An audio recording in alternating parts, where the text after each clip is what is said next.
Well, well, well. I got a question. The Cowboys are serious about this defensive coordinator search. The Dallas Cowboys have cast a wide net for this defensive coordinator search. And I'm a little bit confused on this because some people are saying they've already chosen Jim Leonard. Some people are saying they're interviewing all these other people, so maybe they'll be a part of a new staff. And some people may be saying, well, maybe it's a backup plan. And some people even say, well, maybe they're interviewing other people just to pick the brains of these coaches. Well, I'm concerned. Because if there's anybody you want to pick the brain of, why not Brian Flores? My question, Cowboy fans, are the Dallas Cowboys afraid of Brian Flores? Let's talk Cowboys. We're about to talk facts. Yep. It is time for Cowboys After Dark. Let's lock in, Cowboy fans. It's Friday. Y'all know. I know y'all didn't think I was going to leave y'all without something about the Cowboys today. Get up. It's time to talk Cowboys. Welcome, Cowboy fans and Cowboy haters alike. I'm the G, and I'm the host of Let's Talk Cowboys, where we talk facts. And if you like this video and as you come to this live stream, please hit that like button, share, subscribe, hit that notification bell so you know the next time we post another video or go live. And yes, we are live. And if you haven't become a subscriber or a member yet, what are you waiting on? We still got a lot of things to talk about as it applies to the Dallas Cowboys. Now let's talk facts. Oh, I got questions tonight. And y'all might not have answers for me. But I still want to hear what you have to say in the chat about these questions that I'm asking tonight.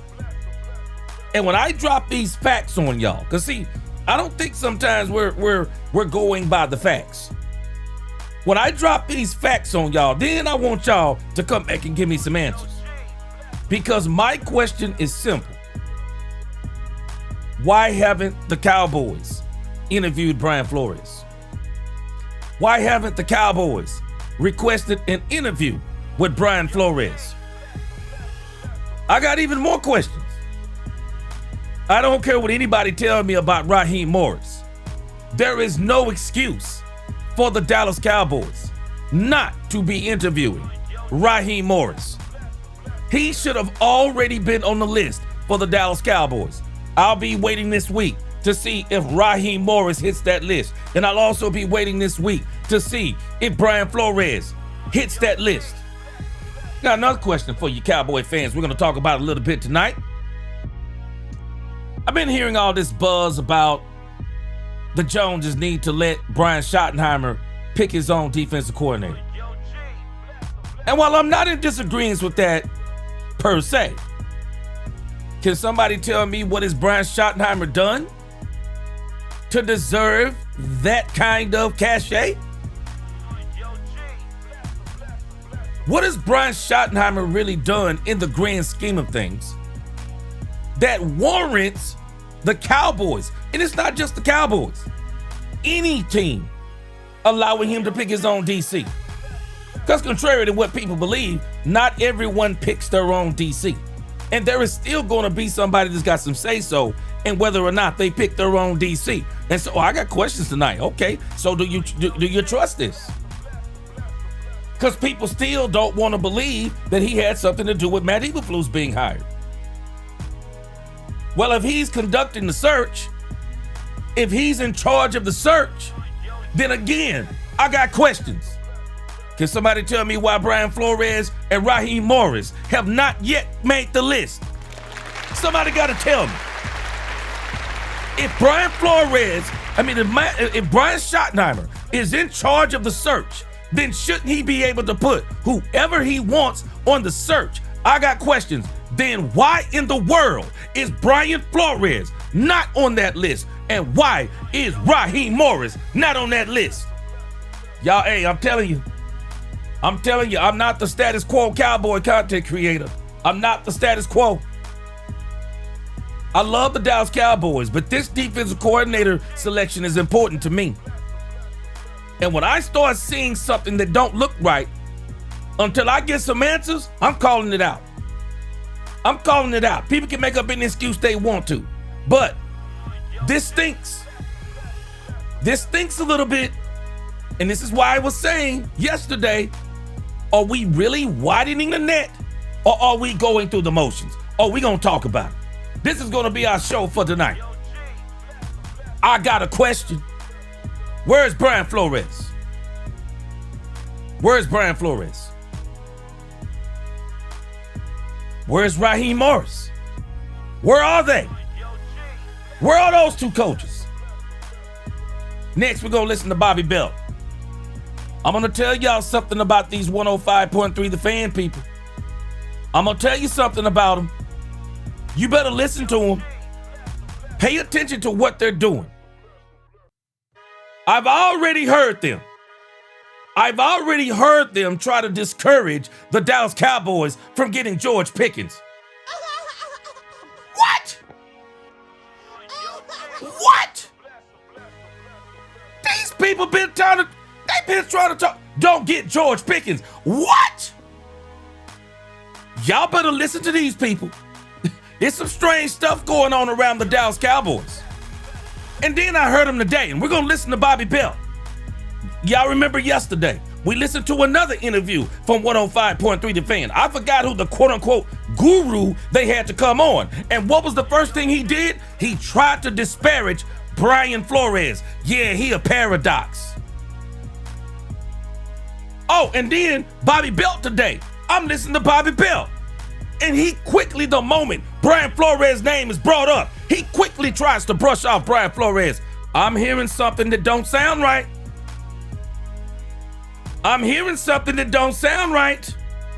Y'all better start paying attention. Because y'all know I'm the advocate of saying the Cowboys are moving different. But I got some questions. Because some of this don't look like the Cowboys are moving different. Brian Schottenheimer conducting these interviews. But the rumor is Jim Leonard is already he's already the coach. They're just waiting on Denver to lose. So what are we doing? Are we just going through the motions? I got questions. We're going to go through the playoff predictions for these next 3 days. And then we're going to listen to Stephen Jones. But in actuality, I think we're going to listen to Stephen Jones first. Because I got some articles for y'all. I'm going to show you how. I'm going to tell y'all. I'm telling y'all, if y'all not hearing me, hear me now. There are people out there hating on Brian Flores. And y'all know, I got videos about Brian Flores. I talked about why last year I didn't think the Cowboys would maybe touch Brian Flores. But okay, when do we let somebody out of purgatory? I'm laughing. We're so quick to say, yeah, man, some of these new coaches, they need to get a chance. And when do they get a chance? Well, when does Brian Flores get his second chance? When does Brian Flores get the opportunity to repent and to redeem himself? Which he's already redeemed himself because we already see what the Miami Dolphins are without him. Fell apart without Brian Flores. And he was right about Tua Tagovailoa. And then he's only come back to be number 19, number 2, and the number 3 defense over the last 3 years. When does this man get his doggone? When does he get his redemption? When does he get his redemption? Something ain't sounding right, Cowboy fans. We gonna talk about it tonight. It's Cowboys After Dark. We can say anything we want to say, as long as we're not using profanity. Let's go!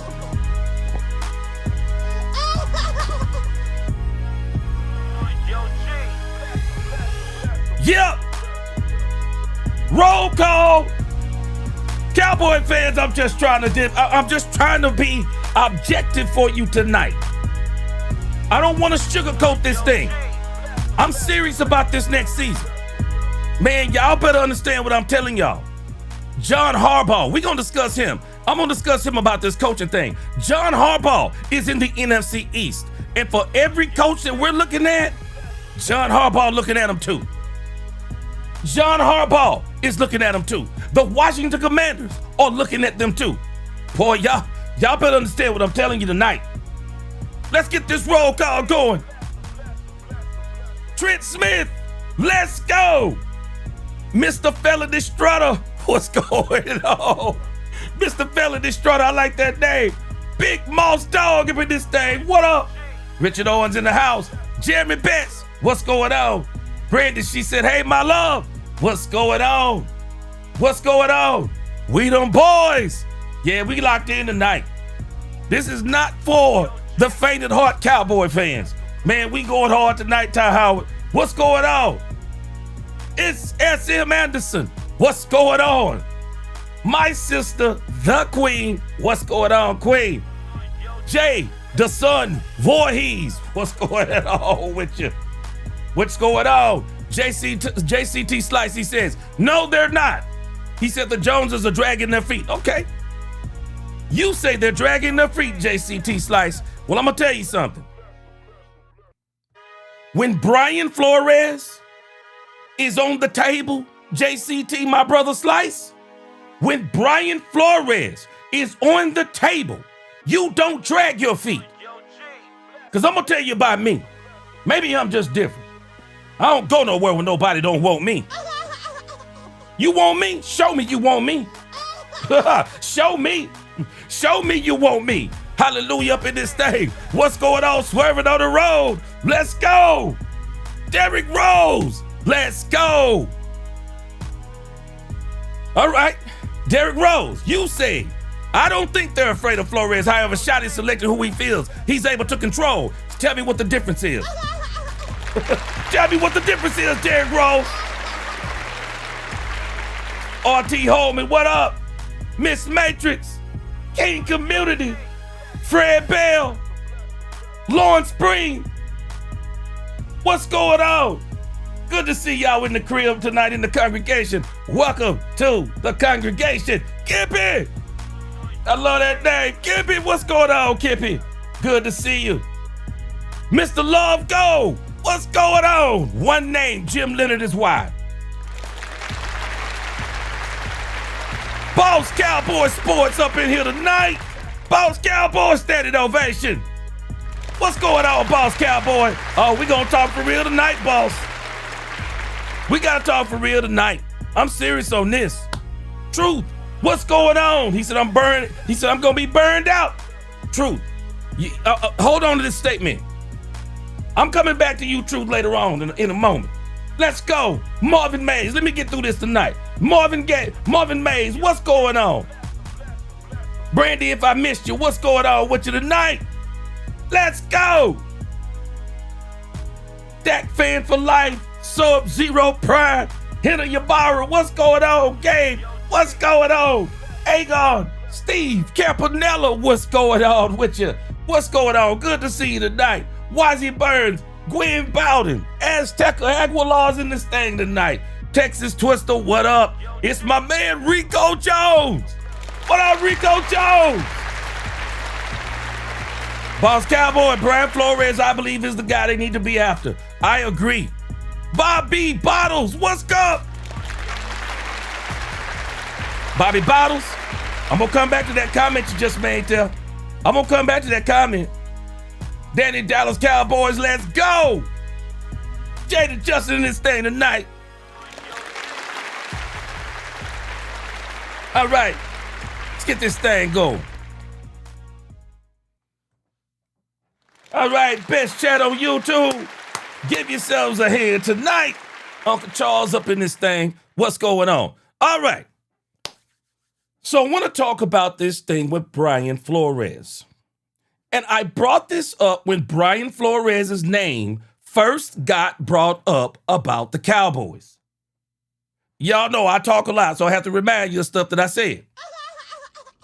But I brought this conversation up about Brian Flores in the beginning. I don't know if y'all remember, but I asked the question. Brian Flores still has an active lawsuit against the NFL. And one of my questions was, I'm not sure if Jerry would bring on Brian Flores with the risk of that lawsuit coming to fruition and then going to court. Because I'm going to tell y'all something about Jerry Jones. And y'all know I like me some Jerry Jones. But I'm also going to tell you when I smell something stinky with Jerry Jones. And I'm going to tell you about Jerry Jones. Jerry Jones is the architect of the modern NFL. Jerry Jones is the architect of the modern NFL. Salary cap, Jerry Jones got something to do with it. Marketing in the NFL, Jerry got something to do with it. All the TV deals, Jerry got something to do with it. This, if you think about that Netflix special, the modern day NFL is Jerry Jones' dissertation. When Jerry Jones wrote that whole paper about the marketing and the things in the NFL, and I asked this question from the beginning, would Jerry Jones be willing to bring in Brian Flores? Because Brian Flores may not be what he wants, but Brian Flores is what he needs. I'm going to stay on this hill. Brian Flores is exactly what Jerry Jones needs. He's exactly what the Cowboys needs. He's exactly what the Cowboy fans need. He's exactly what this team needs, because Jerry doesn't realize it, but Jerry needs somebody who's willing to tell him like it is. Jerry needs that. Jerry needs that more than he understands. I've been saying it for weeks. This team needs a jolt. It needs a JOLT. It needs a lightning rod. It needs somebody that comes in here and say, I don't care what Jerry Jones says. That's what this team needs. You're going to play here. You're going to play here. You're going to do this or you're not going to play. And everybody else, I don't care what you're saying. What you going to do? Fire me? That's what you need on this doggone team. And so, Brian Flores, it is doggone Captain Obvious right now. Brian Flores is the best coordinator out there. Now, somebody told me the other day, they said, well, Jaden Justin, I think you reminded me of this. Jaden Justin says to me, he said, well, Brian Flores' contract just became up. Brian Flores, me and you having a conversation tonight, and not in a bad way, but in a good way. I want to make sure I bring in the facts on this. I'm going to show you, if you read every time somebody talks about Brian Flores coming to the Cowboys, other than us content creators, other than obvious boss Cowboy, he thinks the same thing. Brian Flores should be the next Cowboys DC. I believe Brian Flores. Y'all been hearing me say this. I believe Brian Flores should be the next Cowboys DC. Every time somebody in the media seem to bring up Brian Flores, they're always trying to put Brian Flores low-key in a negative connotation. It's like they're always trying to go against Brian Flores being with the Cowboys. And Jaden Justin said, well, his contract isn't up. So that's why the Cowboys hadn't brought him in for an interview. Hey, let me show you something real quick, Jaden. This is for you. I came across this today, and I had to do a double take because I'm like, wait a minute. This can't be real information. I'm looking at this, and I'm really going against what I'm seeing. I'm like, nah, this can't be real information that I'm looking at here, because I heard it, and now I'm seeing it in print, and now I'm saying, this can't be right. So I'm listening to everybody every time, and I'm telling y'all right now, y'all forgive me, I'm not being negative about the Cowboys, but I'm not buying all of this Yeah, man, the Cowboys are widening the net. There are 2 more names. I'm telling y'all right now, I'm not hating. Until I see Brian Flores and until I see Raheem Morris, until I see those 2 names, I don't believe they're casting a wide net. I don't believe it. I see a team that's already chosen their defense coordinator. And they're waiting to see if they get him. And then if they don't get him, they're going to fall to some of maybe these other issues. But let me show you the facts on this. So I'm over here. This came across one of my feeds after we had talked about this yesterday. And I'm saying, no, this can't be true. And then this comes down. And I got another article for you that's even more damning. It says breaking. Latest Brian Flores coaching news is exactly what the Cowboy fans dreaded. What? What do you mean what we dreaded? It says the list of candidates to replace Matt Eberflus is growing by the day. The Dallas Cowboys added 2 more names to the mix on Wednesday, and both currently reside in the NFC East. They requested to speak to, hold on. Got to get me some ad blockers. They requested to speak with the Eagles defensive backs coach and pass game coordinator Christian Park and Giants outside linebackers coach and interim DC Charlie Bullen. Those are intriguing names, especially in Parker's case. But while the Cowboys worked on those back channels, y'all ready for this? Dan Quinn and the rival Commanders were already planning an interview with Cowboys fans' dream Eberflus replacement, Brian Flores.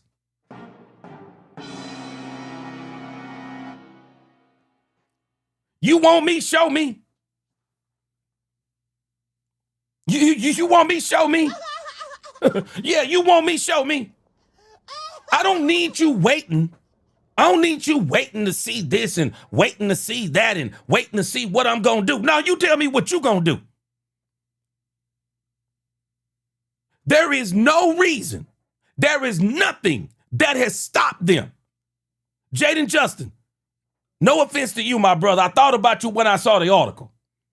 There is nothing that has stopped the Dallas Cowboys from interviewing Brian Flores.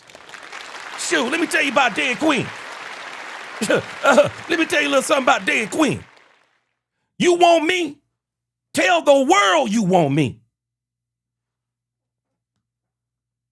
Dan Quinn immediately got Brian Flores in for an interview.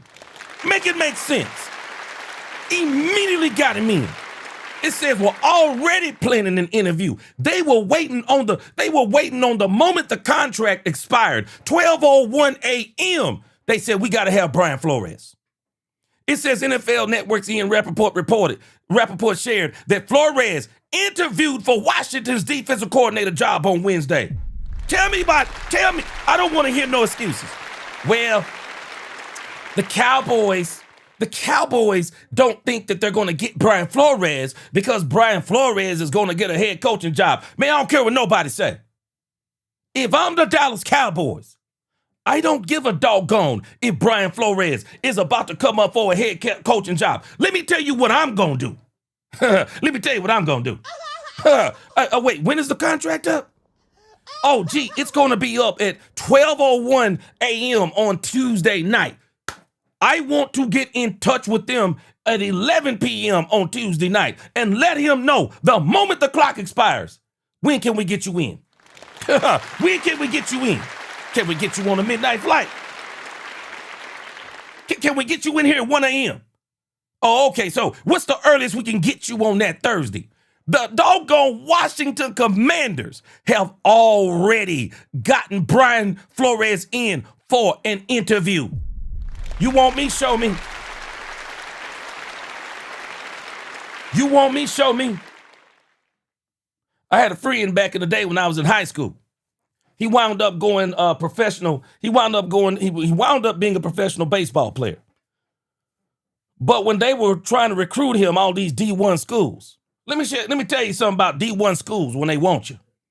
When D1 schools want you to play for them, now, I don't know if things have changed. I'm just telling you how it was back in the day. When a D1 school wants you to play for them, They're going to show you they want you to play. They're not just going to show you the locker room. They're not just going to show you the facility. They're not just going to tell you what the plans are for you. They're not just going to tell you the classes and all of these different things. They're going to, hey, I'm just telling y'all like it is. I'm a preacher. I'm going to tell you the truth. They're going to show you the club. They're going to show you the party scene. They're going to show you the women. They're going to show you all of the money they can give you, whether above board or below the table. They want to show you not only all the things that you can get legally, they want to show you all the incentives. Yeah, we're going to show you. Yeah, we're going to show you we want you. Dan Quinn has already brought Brian Flores in and telling Brian Flores, I guarantee you Dan Quinn told him, we want you. We want you. I guarantee you. Dan Quinn done told this man, we want you. Because I'm going to tell you what I would do. I'd have bought Brian Flores in. I'd have had the Dallas Cowboys cheerleaders in there. I would have had DeMarion Overshown in there. I would have had Quinn Williams in there. I would have had Savon Revel Jr. in there. I'm telling you right now, Brian Schottenheimer sitting right in there. I got the contract already laid out. I promise you, I got the contract laid out. And where it's got the money, I got a blank where the money is. What will it require for you to be the defense coordinator here? I'm going to do to Brian Flores what the New York Giants did to John Harbaugh. Do y'all know the New York Giants refused to let John Harbaugh out the room? You want me, show me. And if I'm Brian Flores right now, and I'm going to rat now, R-A-T, rat now. If I'm Brian Flores, I don't believe the Cowboys want me. I don't believe the Cowboys want me if I'm Brian Flores. I don't know if you've ever been to a dance before, been to a prom or a dance. And there's this girl that you want. You looking at her, she looking at you. She looking at you, you looking at her. You just looking at her, and you just like, yeah, man, we got this chemistry. But then all of a sudden, while you looking at her and she looking at you, some other dude come up and tap on the shoulder and ask her to dance. And then you wondering why he getting the dance and you not getting the dance. And if somebody else get the dance, you not getting the dance. And then the next thing you know, she leave with somebody who you think who you think don't even look better than you. You want to know why? Shooters shoot. I'm telling you. Shooters shoot. Shooters shoot. Shooters shoot. And passers pass. The Cowboys need to shoot their shot. They should have already shot their shot. And they should not be allowing this much time to pass between them trying to bring Brian Flores in. It said, Rappaport previously reported that the Commanders hoped to get an interview with Flores. His contract with the Vikings expired on Wednesday, and Washington didn't waste any time to make him feel wanted.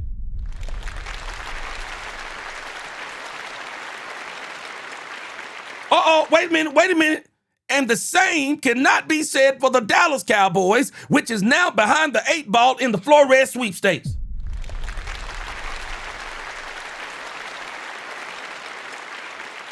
Wait a minute. It says, look, the idea of Flores taking over the Commanders' defense is sickening. This sounds like a Dallas Cowboy fan.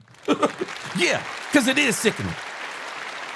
While they need to upgrade their personnel at all 3 levels, Flores turned the Vikings defense into a world beater overnight without much star power. Somebody tell me 3 players from the Minnesota Vikings defense. Somebody tell me 3 players from the Minnesota Vikings defense. It says in 2024, Minnesota ranked 3rd in defensive EPA and 1st in both EPA per rush and interception rate 3.37% per Summer Sports. They finished 4th and 7th in the latter categories this year, and while they dropped the 22nd in interceptions rate, they climbed to 2nd in EPA per rush. What? Hiring Flores won't mean, watch this. Let me give you the main point of this article that blows my mind. Because I told y'all this before. If I'm Brian Flores, the Dallas Cowboys are very attractive to me if I'm Brian Flores for 3 reasons. Let me give them in no particular order. 1, Rain Dakota Prescott. Yeah. You want to know why Brian Flores is interested in leaving Minnesota? Because Brian Flores knows doggone well that they're going to give J.J. McCarthy another season. He knows they're going to do it. They're going to give J.J. McCarthy a whole nother season. And Brian is saying, I'm not here for this mess. I'm not going to have the number 3, the number 2, the number 1 defense while J.J. McCarthy is over there stinking it up like old caviar and sardines. I'm not going to do it. This is why Brian Flores literally gave his farewell speech to Minnesota. Man, O'Connell can tell me anything he wants to, but if there is a team out there who wants Brian Flores and they have a better offense and they have a better cost of living, let me go down the row. Dallas Cowboys, Dak Prescott in the offense, got the number 1 offense in the NFL. Another reason I want to be with the Cowboys, biggest stage in the NFL. If I go and turn around the Cowboys, I'll be the next Dan Quinn. The Cowboys, you can redeem yourself, and in 2 seasons, you can be exactly where you want to be. If he comes in here and turns around the Dallas Cowboys, they make the NFC Championship game or the Super Bowl. And I believe Brian Flores gets on this team. The Cowboys go to the Super Bowl. Same season, they go to the Super Bowl. No less than the NFC Championship game. They'll go to the Super Bowl the following year. Within 2 years, they'll be in the bowl game. Brian Flores can write his own ticket. Number 3, cost of living. $5 million, $4 million in Dallas is not the same as $4 million in Washington, not the same as $4 million in Minnesota, not the same as $4 million in New York. The Dallas Cowboys have got to be the most attractive team to Brian Flores right now. What they waiting on? What they waiting on? This is the perfect job for Brian Flores. It's the perfect job. It's not only the perfect job for Brian Flores, he's the perfect coach for the Dallas Cowboys. Man, Jerry got to understand something. Bro, you don't have to put up with Brian Flores long. This ain't about a 5-year coach. This is about the Super Bowl. Man, you don't have to put up with Brian Flores no longer than 2 years, I promise you. We won't have to put up with Brian Flores longer than 2 years because he's going to accomplish the goal. Because you got one of the best, if not the best quarterback in the league, the best offense in the league. You got everything you need offensively. It is criminal. It is criminal for the Dallas Cowboys to not have interviewed Brian Flores. It's criminal. It's criminal. And I'm telling you, it's absolutely criminal. Look at this line that they say about the Washington Commanders. Hiring Flores won't mean much in the grand scheme of things if Jaden Daniels can't stay healthy. Daniels was limited to just 7 games this season after leading Washington to the NFC Championship game as a rookie. They'll go as far as Daniels take them. Watch this. Tell me again, who's the best quarterback in the NFC East? Now, before this last season, everybody was arguing that Dak Prescott was the bottom of the barrel and the college quarterback was better than Dak Prescott. Yeah, everybody mind done changed now. Now all of a sudden Dak Prescott tier 1, top 3 quarterback in the league. So y'all tell me again, what quarterback is better than Dak Prescott in this league right now that Brian Flores has an opportunity to go to that team and coach? If I'm Brian Flores and I'm looking at this landscape and you telling me I get to choose between Jaden Daniels and Dak Prescott all day long. You telling me I get to choose between Jackson Dart and Dak Prescott? I'm choosing Dak Prescott all day long. Man, the only way this is even a conversation for me, man, you better be talking about Patrick Mahomes. Shoot. Man, I'm Brian Flores. Man, you better be talking about Patrick Mahomes. You better be talking about Patrick Mahomes because there is no one else you can be talking to me about going to my team, going to that team and wasting my talents. The Cowboys, guys, we do, and I know some of us understand this, the Cowboys have the opportunity of a lifetime. You know what's strange to me? You know what's strange to me? Does anybody ever hear anybody talking about the relationship between Andy Reid and the coach, the defensive coordinator for the Kansas City Chiefs? I think his name is Spag. Anybody ever notice that no one ever hears anybody talking about, yeah, they like him, or him and Andy Reid this, and no, we're not worried about this. This is Steve Spagnuolo. When we're talking about Brian Flores, this isn't about being buddy. When I'm building a culture, I'm not concerned about everybody being buddy in that culture. Now, what I'm not going to tolerate is disrespect. I'm not going to tolerate a disruptor. But if everybody's not buddy, I'm not concerned as long as they are doing their job. As long as they are doing their job. And as it pertains to Brian Flores, I'm sorry.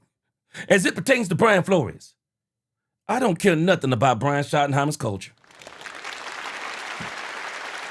I don't. Because in the grand scheme of things, I believe that it fits.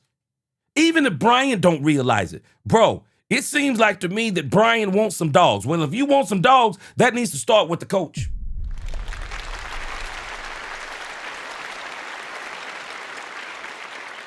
And this is another reason why it's shame on Dallas. It says, look, unfortunately for Dallas, the Commanders are far from the only team interested in Flores. The 44-year-old already has interviewed for the Ravens head coaching job, and ESPN Adam Schefter reported on Wednesday that the Steelers requested a head coach interview with Flores, and the Vikings were prepared to put out all the stops to keep him in Minnesota. Dallas!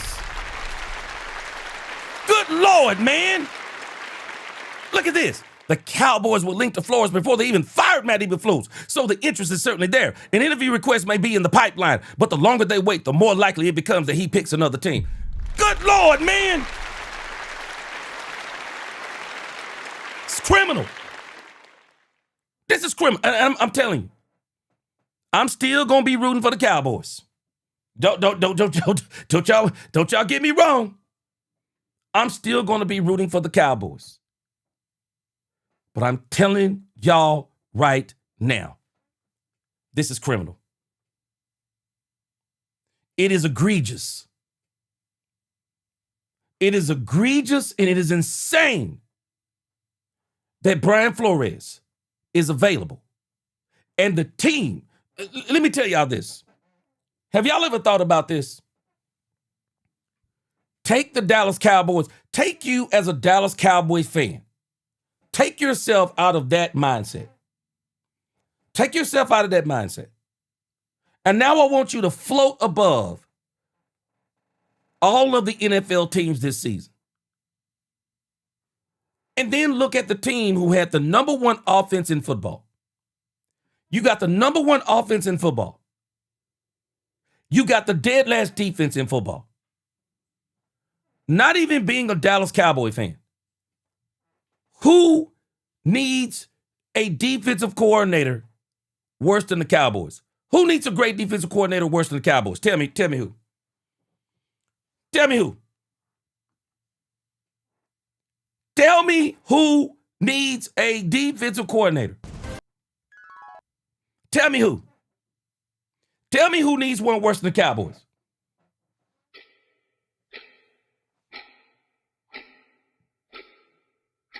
You don't even have to be a Cowboys fan. I just want this to sink in our minds.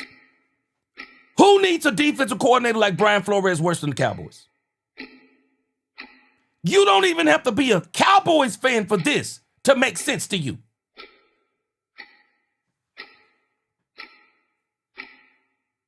Just let it sink into your mind. I want you to see how egregious this is. Let me tell y'all something. We should be hearing rumors about the Cowboys. We should be hearing rumors about the Cowboys, and we should be hearing ridiculous stuff. Hey, what's going on? Man, the Dallas Cowboys, they sent Brian Flores a Rolls Royce. They sent Brian Flores flowers. They sent the Dallas Cowboy cheerleaders to his front lawn with a sign saying, "Sign with the Cowboys." There is no team in this league. And hey, Jamal-ism. Nope. The Bengals don't need a defense worse than the Cowboys because the Cowboys got the #1 offense. They need a defense so bad it's killing them. They need a defense so bad it's killing them. Literally. It's killing them. Okay, I'm gonna find something Boss Cowboy sent me. But let me let you look at this first. Oh, wait a minute.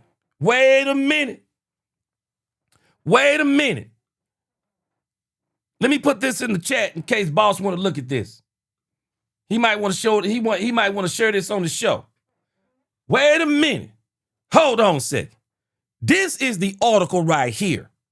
Are y'all ready for the mind-blowing article by Yahoo Sports? Man, when I saw this, I could do nothing but shake my head. Cowboys fans. Look at this right here. I could do nothing but shake my head. Y'all ready for this? Jerry Jones, Cowboys, uncomfortable with hiring Brian Flores. Coach search update.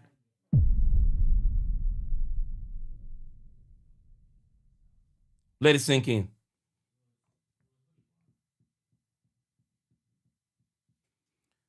Let it sink in.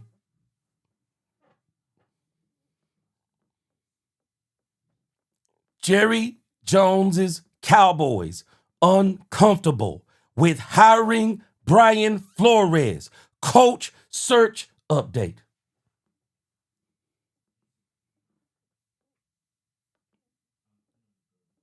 Just wait a minute. Just wait. Okay, I got you, boss. I got you. Oh, okay, hold on. Because I want to read some of these comments. Because I'm going to show you how, and y'all know I appreciate your comments, but I'm going to show you how your comments, when you really think about it in the grand scheme of things, there is no logic to what I'm telling you as it applies to the Dallas Cowboys.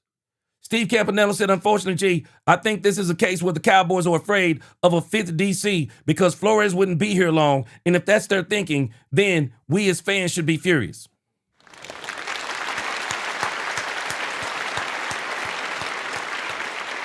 Steve Campanello, you know what? That's the game. That's the game. I don't care who you are. That's the game.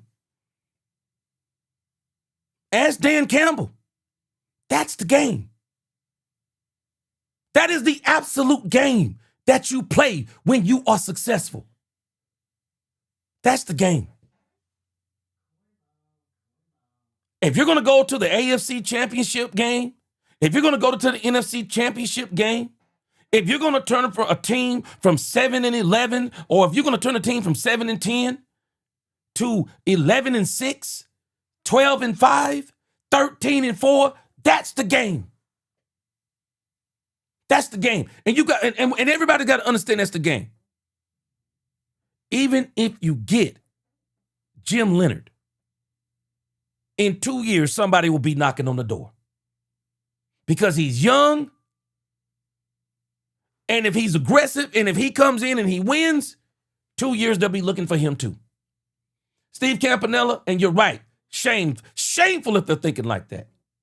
I've heard people even saying this nonsense. Davion Wallace said Jones is a great fallback since he's the number 2.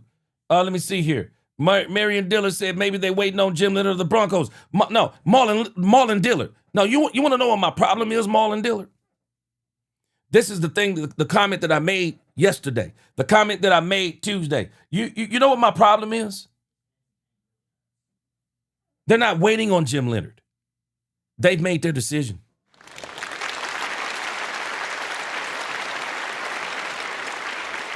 This is why I asked the other day, is this real?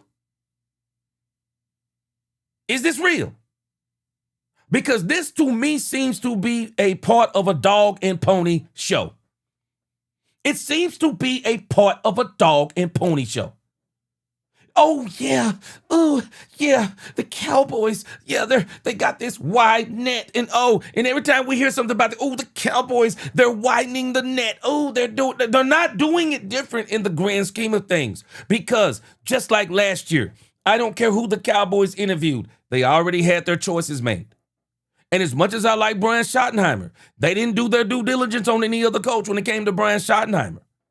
And even with Matt Eberflus, they didn't do their due diligence. I don't care what names came up. The Cowboys were already honed in on who they wanted. And guess what? I'm telling y'all right now, they're honed in on Jim Leonhard. They're honed in on Jim Leonhard. They're honed in on him. And they are absolutely honed in on this man. And this article, let me read you this article. This article, let me give credit. Who wrote this article? Roundtable Sports. I don't know. I'm going to assume, since it's Roundtable Sports, maybe Mike Fisher wrote it. But I'm going to tell you this. This is real. This is a real article right here. I got to give it to him. Man, this is an article that you can't help but look at this article and say, I can't help but agree. It says the Dallas Cowboys ever expanding list of defensive coordinator candidates to replace the fired Matt Eberflus. As I write this, an assortment of official names. But sources, reports, rumors, and uncommon sense suggest that during this Coach Brian Schottenheimer-led search, as I write this, is going to need to be amended a lot. It says official movement so far. This is the list. Now, this is where I am with this thing with the Cowboys. They seem to be enamored. And people seem to be enamored with the list. Man, I'm going to tell y'all something. I don't give a doggone about this list. I don't give a doggone about this list. I don't care if they had 15 more people on this list. I don't give a doggone. I don't care how many folk on this list. Until you put Brian Flores on this list, until you put Raheem Morris on this list. Man, you even need to put Jim. Man, I need to hear a turn down from Jim Schwartz. Come on, man. I need to hear a turn down from Jim Schwartz. The same thing we got about Ulbrich. Isn't it funny? We got the turn down from Atlanta about Ulbrich. We haven't got the turn down about Brian Flores, Raheem Morris, Jim Schwartz. We haven't got the turn down. I want the turn down. I mean, look at these names. I don't give a doggone about this stuff. I don't like when people play these types of games. Because I'm going to tell you right now, I'm one of these people, I do not like this Rooney Rule stuff. I tell you up front, don't call me because I'm black. Don't call me unless you want me or seriously consider me for the job. I don't want the interview process. I don't want the interview process. And I see a lot of these coaches, black and white. I see it all. I don't give a doggone about this stuff. Ephraim Banda, Browns safety coach, completed. Charlie Bullen, Giants interim defensive coordinator. What a joke. No, they're not going to hire him. Request submitted. DeMarcus Covington, defensive line coach, run game coordinator, submitted. Jonathan Gannon, completed. Y'all better hold your breath about Jonathan Gannon. y'all better hold y'all breath. Because I've been seeing what nobody want Jonathan Gannon. The consensus is unanimous. Nobody want Jonathan Gannon. But I'm telling y'all right now, until this process is complete, y'all better hold y'all breath about Jonathan Gannon. Durante Jones, Vikings defensive pass game. Jim Leonhard, we already know. Zach Orr, Christian Parker, Jeff Ulbrich, request blocked. I want to see this for when it comes to Brian Flores. Aaron White Cotton, interview complete. I don't want to hear it. I don't want to hear. My man, Boss Cowboy, said, "Yeah, I mean this. I got you wrong. I sincerely apologize. I see that, and sometimes we just see things differently. But I changed me tonight. Hey, you know it's all love, Boss Cowboy. It's all love, my brother. It's all love. And I think sometimes we're saying the same things, but we're just saying them in different ways. It's all love, my brother. You know I love you. It says now to the unofficial names being band-aid out or band-aid out. Gerald Alexander, Steelers secondary coach. Now, let me tell you something. I see another strange thing here, too. I'm wondering if there's some insecurity here. Guys, I'm telling you, this is either going to be a genius move or it is going to be a disaster. Because I'm noticing something about these coaches that they're interviewing. They seem to be interviewing people that won't be a threat to Brian Schottenheimer.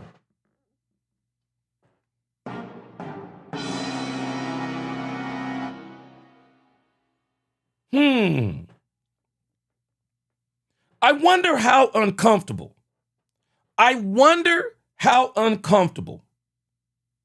was Brian Schottenheimer with an ex-coach on his staff and with some of his staff on the staff. I wonder how uncomfortable he was. Y'all tell me what you think about that. How uncomfortable do you think he was? I wonder, was he as uncomfortable as Mike McCarthy was with Dan Quinn on his staff? I wonder, was he that uncomfortable?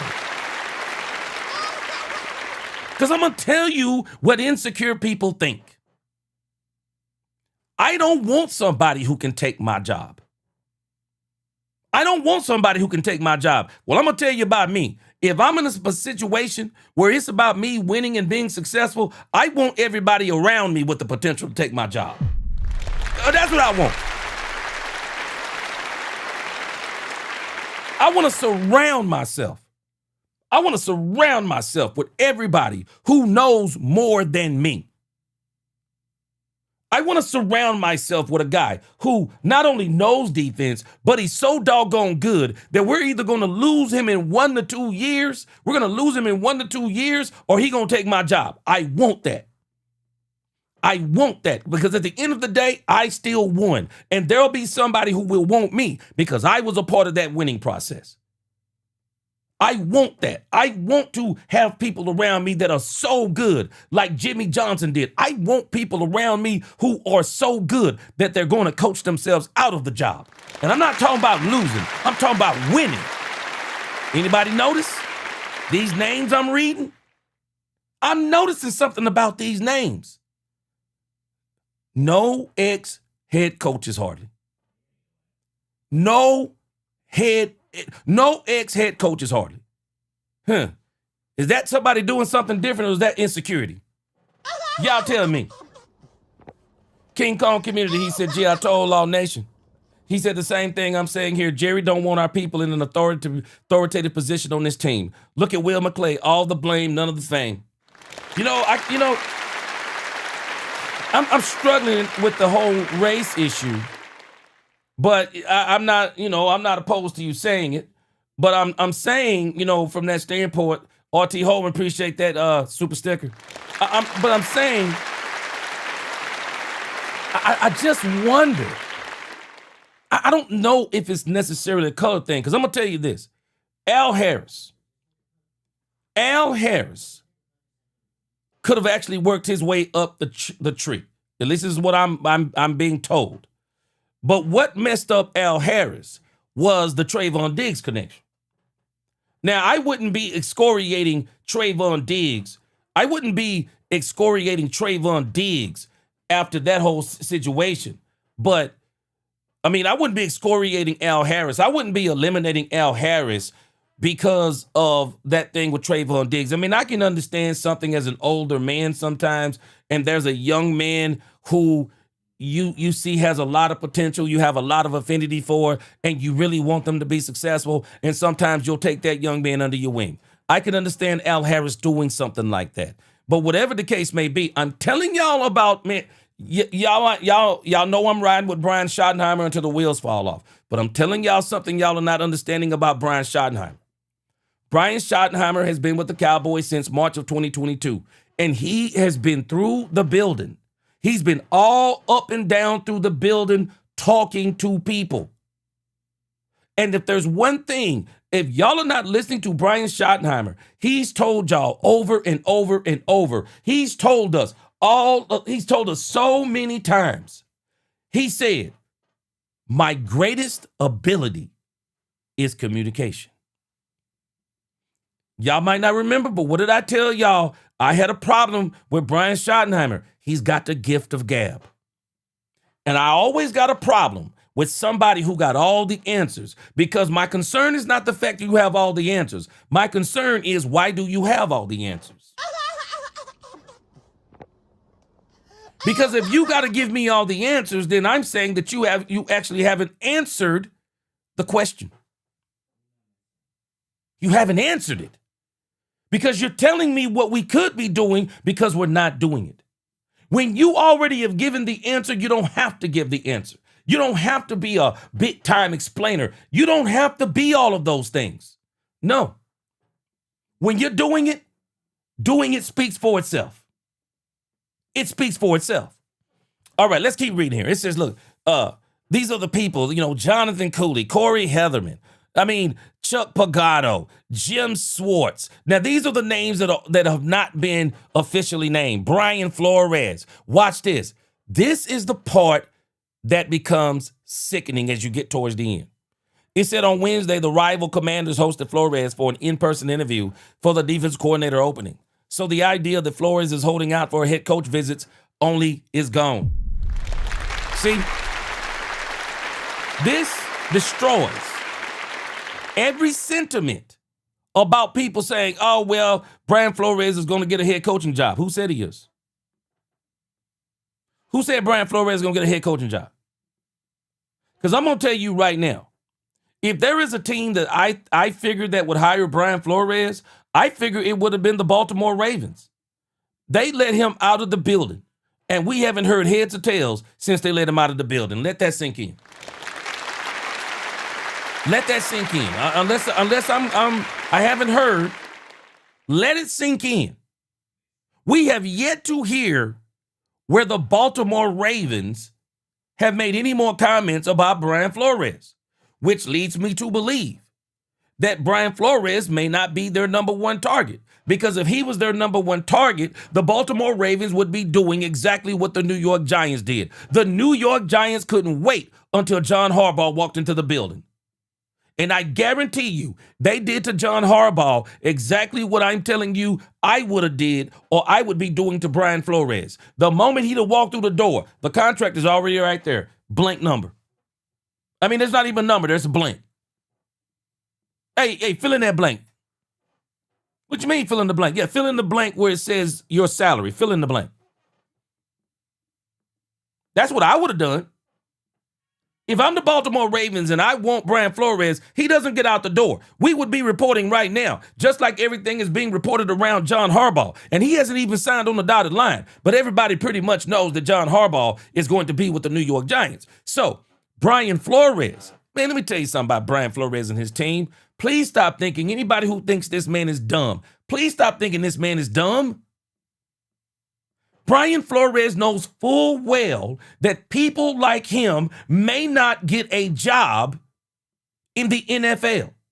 And so Brian Flores is going to interview with teams who want him. Why? Because I'm telling y'all right now, Brian Flores wants options as it pertains to Minnesota. If you don't think this man wants options,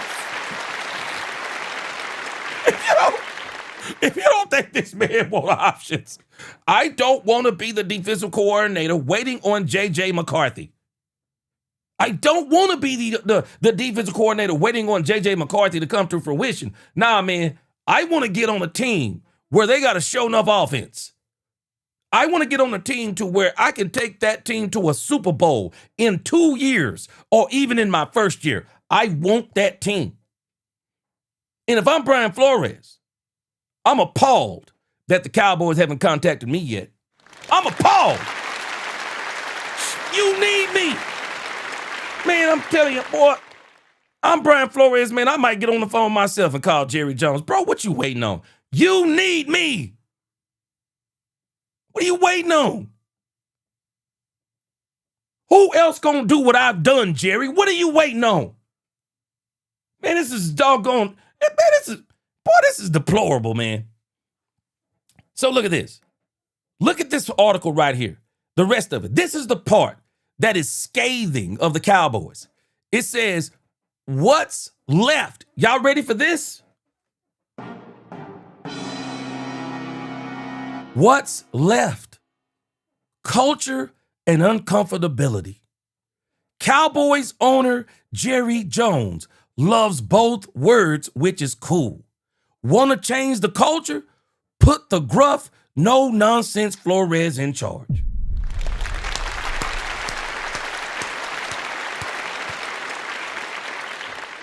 I preach a sermon from time to time called There Is No Growth in Uncomfortability. I preach a sermon called There Is No Growth in Uncomfortability. There's no growth. Rephrase that. There is no growth in comfortability. There is no growth in comfortability. Growth only comes in uncomfortability. Triumph only comes in uncomfortability.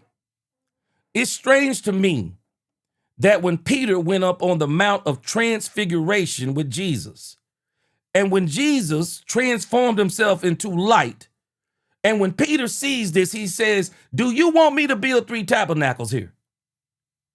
A voice came down from heaven and said, "Listen to my son, in whom I am well pleased." But that's not the good part. You want to know why? Because the growth is not at the top of the mountain. The growth is in the valleys. I don't need you building tabernacles on the top of the mountain, because we're going to build the church in the valleys. That's the lesson there that people miss. There's no growth at the top of the mountain. It's typically covered in ice. The growth is in the valley, in the uncomfortability. That's where the growth is. And what Jerry is afraid to do, and as much as y'all know I love Jerry Jones, Jerry is afraid to get in the valley. Brian Flores is the valley. Brian Flores is the valley. Though I walk through the valley of the shadow of death, the part that people miss is you walk through it. Jerry has got to put himself once and for all back into an uncomfortable situation, because when Jerry got Jimmy, Jimmy put Jerry in a very uncomfortable position. Jimmy had Jerry in a headlock of uncomfortability, but in that headlock of uncomfortability came nothing but success. Jerry gonna have to realize if he wants to win a championship before he gets up out of here, he's gonna have to put himself in uncomfortability. Want to create uncomfortability? Let Flores offer his 2 cents on the Cowboys circus and listen to him. Do y'all want to know what's really egregious? Even if you're not going to hire Brian Flores, can you bring him in and let him tell you about yourself? Can you bring him in? Can you bring him in and let him tell you about yourself? It says, when the fan tours march through the star, you think Flores is going to stop for wide grin selfies? Shoot. The concern with Jerry, he likes the culture that he's created. Hold on a second.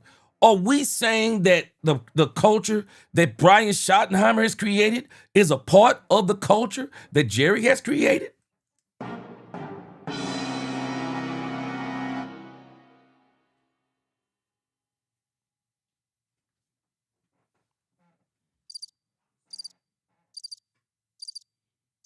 Let that sink in.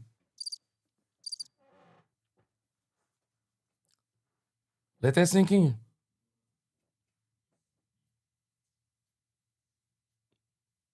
And when he cites uncomfortability as an edge, he's talking about his coaches and players being uncomfortable. Where if Brian Flores comes here, the uncomfortability victim might be Jerry himself.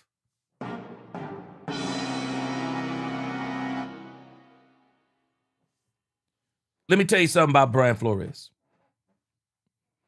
Let me tell you something about Brian Schottenheimer.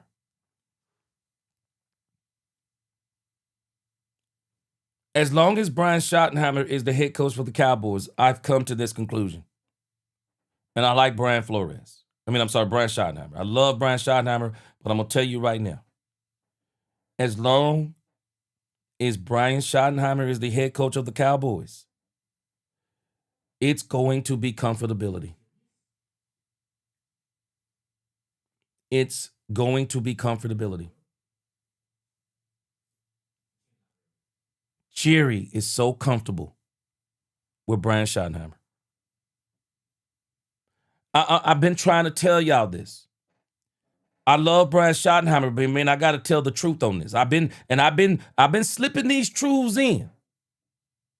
But as we get closer and closer to this defensive coordinator decision, I told y'all 2 days ago, and I'm telling you again, this is going to make or break the Cowboys. This next defensive coordinator situation is going to make or break the Cowboys. There's no way of getting around it. It's going to make or break the Cowboys.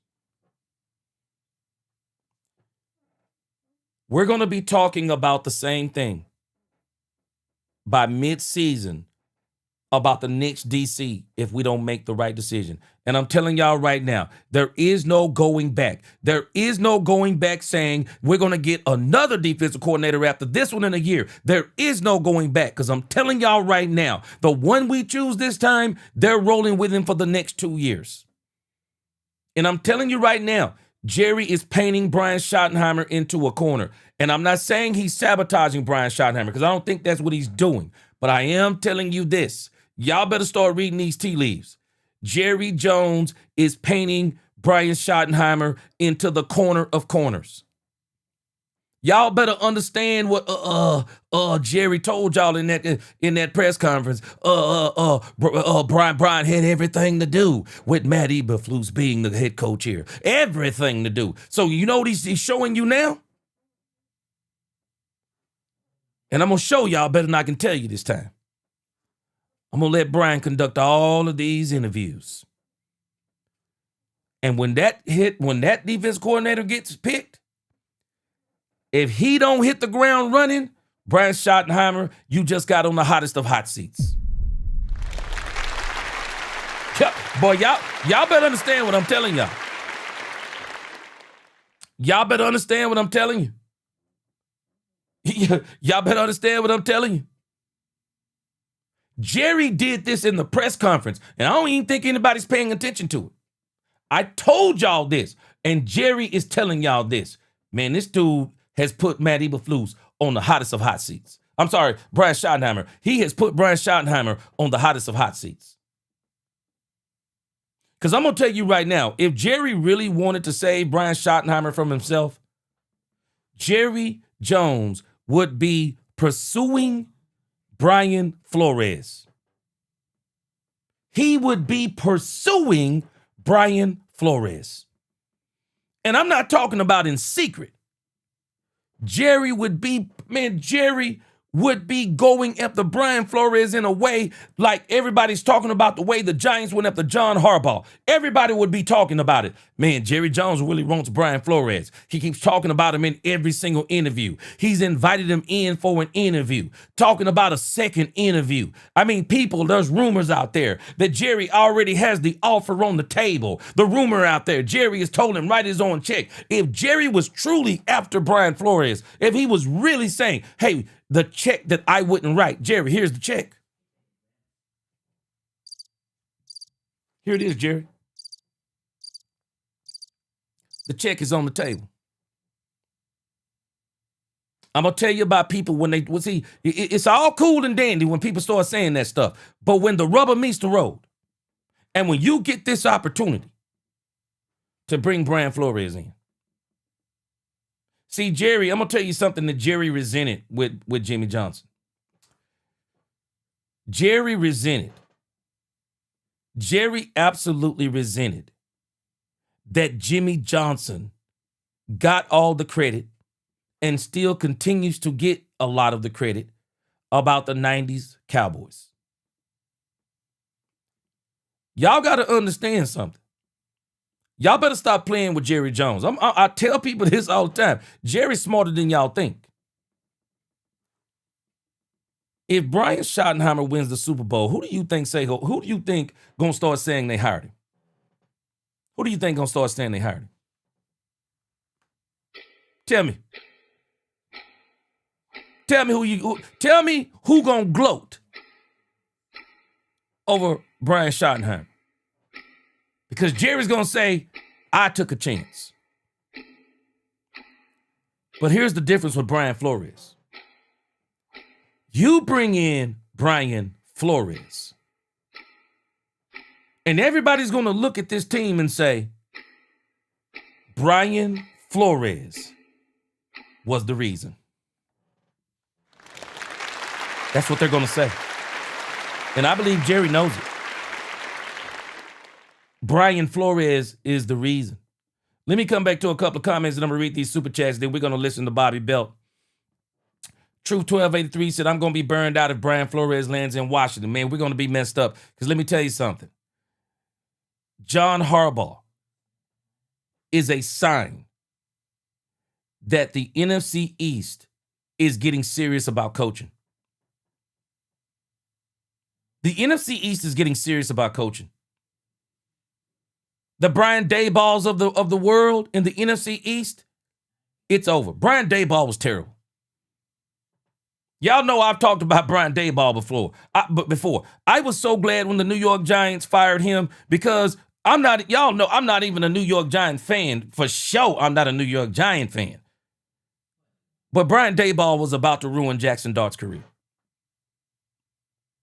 When I watched Jackson Dart take a ferocious hit, I think it was on a Monday night or a Thursday night football game. They take him into the tent. Brian Dayball is looking into the tent, talking about he need him back on the field. What? You're fired. I'd have fired you then.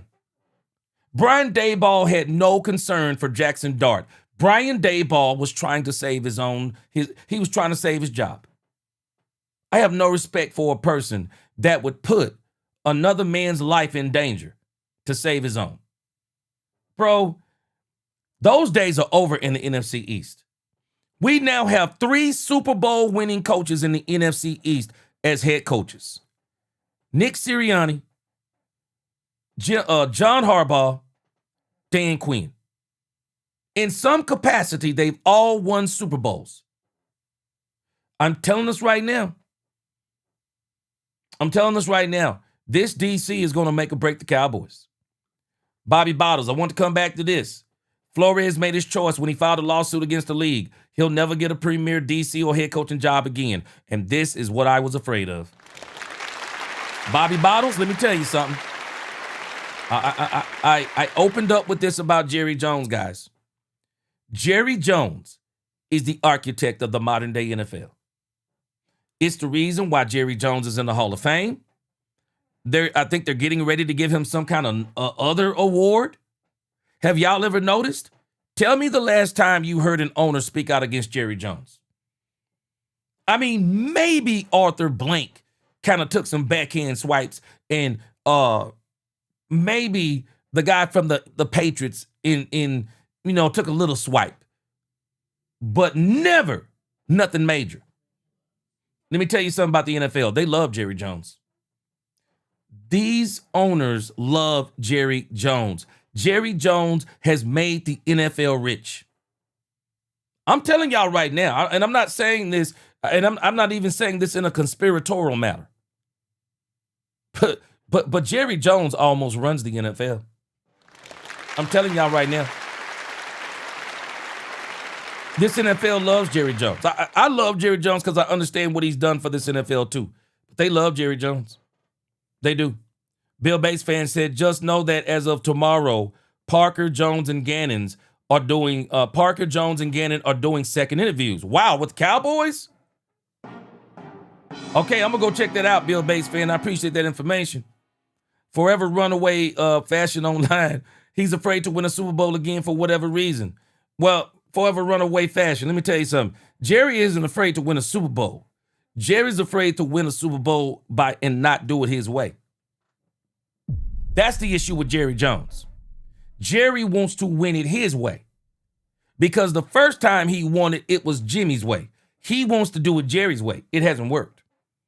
Because even when he tried to do it with Barry Switzer, everybody still said that was Jimmy's team. Edward Frazier said until he see it, he won't believe it. Yeah, I don't think they're gonna. Man, I'm gonna tell you, it's a shame, but I just don't know if they're gonna interview Brian Flores. I just don't. I don't. Forever Runaway Fashion Online. Appreciate them super chats. I don't think they're gonna interview him. And I'm telling you right now, it's criminal. It's criminal. But I'm gonna tell you the other part of this that is criminal. Let me come back full circle on y'all. Let me come back full circle. So, who's responsible? Who's responsible for not bringing in Brian Flores? Because if y'all are telling me, if the media is telling me, if everybody's telling me that Brian Schottenheimer is heading up, leading, and all these things, is it Jerry and Stephen Jones or is it Brian Schottenheimer?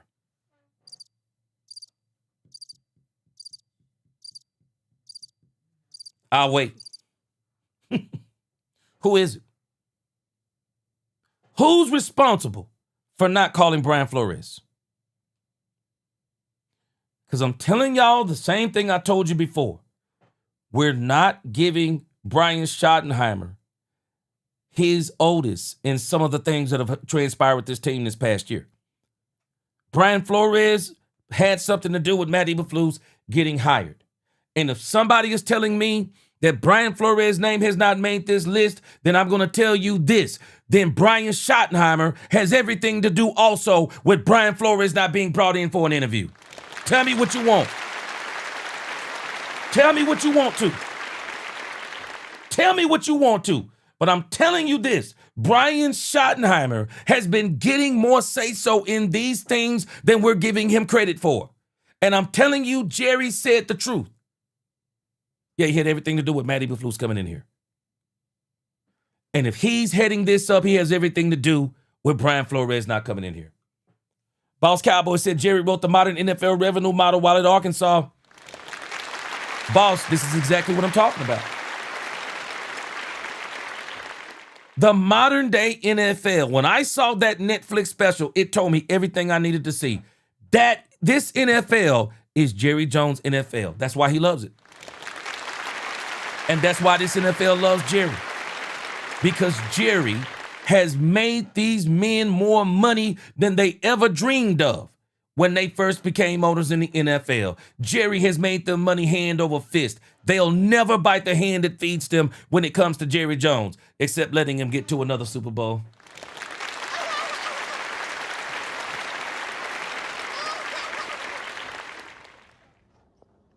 And the thing that sometimes bothers me, and I talked about this last year, I don't know if y'all remember, but the thing that bothers me about Jerry Jones is that Jerry Jones understands he has two fan bases.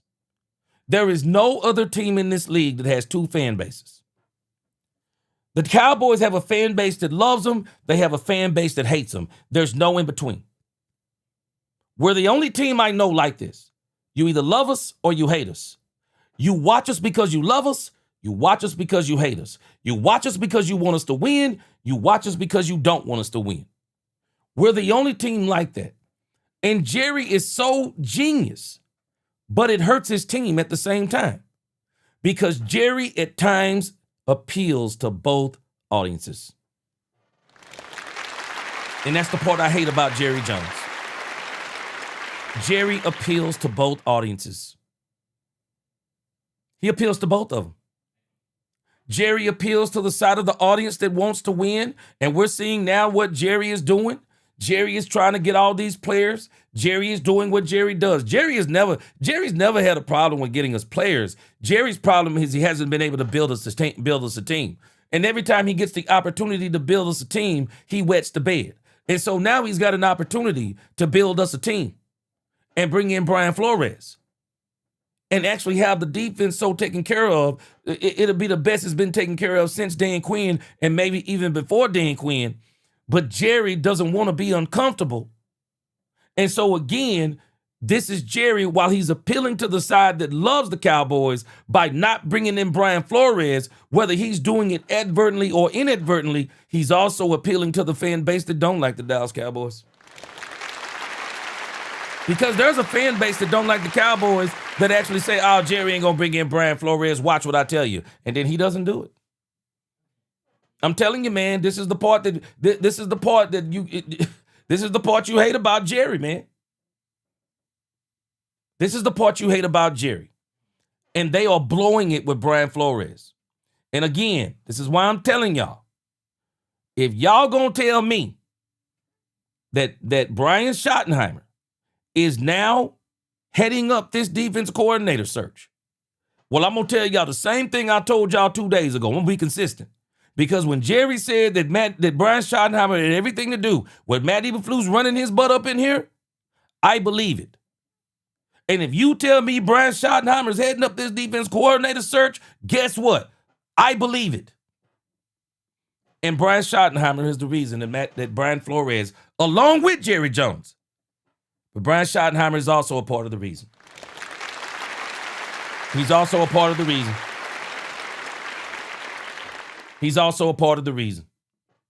Miss Matrix, this is that Jerry Jones you're talking about. Jerry says it's on deck. That's Jerry appealing to the fan base that don't like. That's Jerry appealing to the fan base that don't like the Cowboys.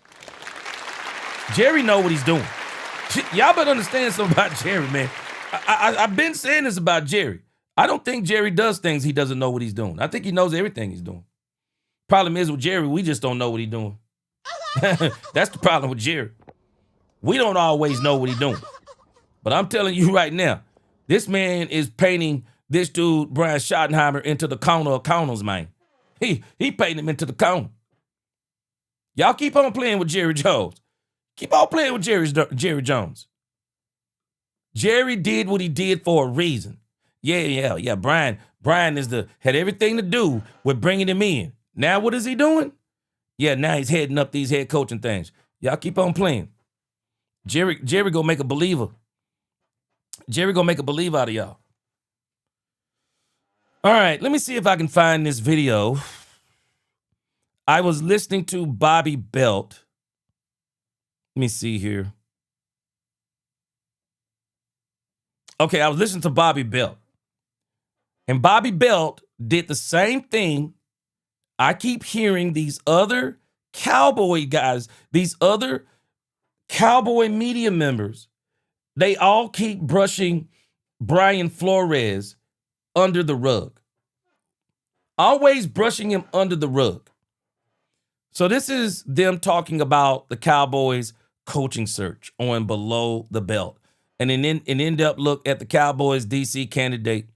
I'm laughing because, before I started doing this, I used to kind of listen to Bobby Belt. And then I didn't realize after I started seeing some of y'all talk and then just reading some things online. Boy, people don't like Bobby Belt. But this is Bobby Belt talking about this thing with the Cowboys. Let's check it out. Nation, you sneak, John Harbaugh. So we started getting chatter yesterday from the pretty Rickies of the world, Ricky Scoops, that he's saying, oh, sounds like a badger maybe hanging out in the Meadowlands or going to the Meadowlands soon, and it's a dancing badger looking. So- Chanel, welcome to the congregation tonight. Our neighborhood statistician. Chanel said, I will tell you this, G. If Jerry lets Shotty pick the DC, then he is tying Shotty's fate to that DC. 100% agree. That's exactly what I've been saying. Chanel. People don't understand what Jerry did, man. Jerry's a shrewd operator. Jerry know what he did at that press conference. I don't think Jerry lied on Brian Schottenheimer. I think he revealed Brian Schottenheimer. Jerry is saying, now, y'all not going to blame me only for Matt Eberflus. Yeah, I hired him, but Brian had a lot to do with me hiring him. That's what Jerry was saying. And I'm going to go and I'm going to give the oldest to Brian Schottenheimer as it applies to Brian Flores. He has everything to do with Brian Flores not being on that list. I'm going to say it again. He has everything to do with him not being on that list. You can't tell me you can't tell me that Brian Flores isn't on the list because of Jerry when we're then saying, but Brian Schottenheimer is heading it up. Because even these guys are saying it. And again, Chanel, I'm in total agreement. So if the DC fails, then it's Schotty's failure, and they're both gone. I'm telling us, well, I'm telling y'all, I don't think Jerry is sabotaging, but I do think Jerry is putting him on the hot seat. Man, Jerry ain't finna give Brian Schottenheimer no 5 years. Jerry ain't giving Brian Schottenheimer 5 years. No. Miss Metro said Bobby is a hater. What's his angle anyway? Well, I can tell you this. Bobby always comes off like he's the ultimate Cowboys insider. Brandy said, ain't Bobby built racist? Hadn't been listening to him long enough to hear them stories yet. Bill Bates fan said, Matt Patricia's even better candidate than those nine no-names. At least Matt has seen a proven Super Bowl winning DC and multiple championships winning to boot. At least he's not from the Jerry tree. Yeah, and I got a problem with Matt Patricia. I got a problem with Matt. Man, college is different than the pros. And Matt Patricia don't have respect for men. So that's why he got his butt in college right now. So I kind of got a problem with him. Boss Cowboy said, I wanted to smoke so bad after Jerry dropped the ball on Flores, I stopped smoking weed. He said, I almost called the weed, man. He said, I almost called the weed, man.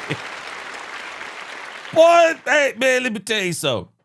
Man, boss, I hope it's still a chance out there. I hope there is still a chance, man. I really hope there's still a chance. But I can tell you this. This is why I say, again, y'all remember what I asked you at the beginning of the show. What has Brian Schottenheimer actually done in the grand scheme of things to deserve to pick his own DC without somebody intervening? Because I'm sorry, if I'm the owner or the GM, bro, I don't care if you are the head coach. I don't care what you like or dislike. You're going to learn to like it. Because I'm telling you right now, if Brian Flores is available, he's number 3 this year, number 2 last year. Bro, I don't care what you like. I'm bringing in Brian Flores. And if you don't like it, you can hit the door. Oh, Brandy, I'm sorry. I hate to say I'll never forget, but I'll never forget.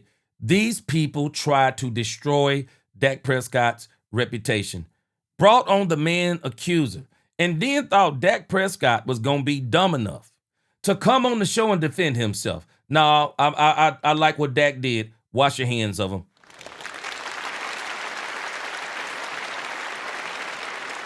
True Texan said, are you related to Brian? He said, this is starting to get ridiculous. Not related to Brian. True Texan, all I'm telling you is, if you are truly looking for the best defensive coordinator out there, then your search isn't true. That's all I'm telling you. I may go the long way around doing it. I mean, I'm a preacher. You got to understand that. But I'm just telling you. You got to be honest with yourself, and anybody else got to be honest with themselves too. You have the number 1 offense in football. You have an opportunity to get a defensive coordinator who was number 3 in 2024. Number 2 in 2024, number 3 in 2025, but you haven't put him on the list to be interviewed. And then you're going to let the ops, you're going to let a team in your division interview Brian Flores. Boy, all I'm telling you is, if you don't find something wrong with that, man, I don't know what to tell you. Because that's not honesty if I'm trying to bring in the best. All right, well, that could be anybody, you know? It doesn't have to be Jim Leonard, who has been the Cowboys' thought to be their top candidate entering this process. Well, he later follows up that tweet and goes, oh, my mistake, didn't know. Apparently, Art Stapleton had already said something about this on SiriusXM this morning, so credit to him. So this is not just Ricky Scoops. This is also now Art Stapleton, who is a Giants beat reporter, one of the guys on Top Everything They Do, who went on with Solomon Wilcots yesterday on SiriusXM and said, watch for Jim Leonard to rapidly rise as like a serious candidate for John Harbaugh's defensive coordinator spot. There's a lot of guys named Art anymore. Now, this is another problem the Cowboys are going to start having. Any assistant that the Cowboys may want, I want y'all to understand this. We got 3 Super Bowl winning coaches in our division. some of those people are going to be more willing to go to those teams than us.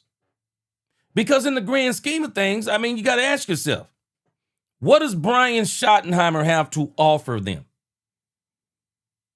He doesn't have the cachet like a John Harbaugh. Love, like, or hate John Harbaugh. I'm not going to debate John Harbaugh. But just understand what I'm telling you.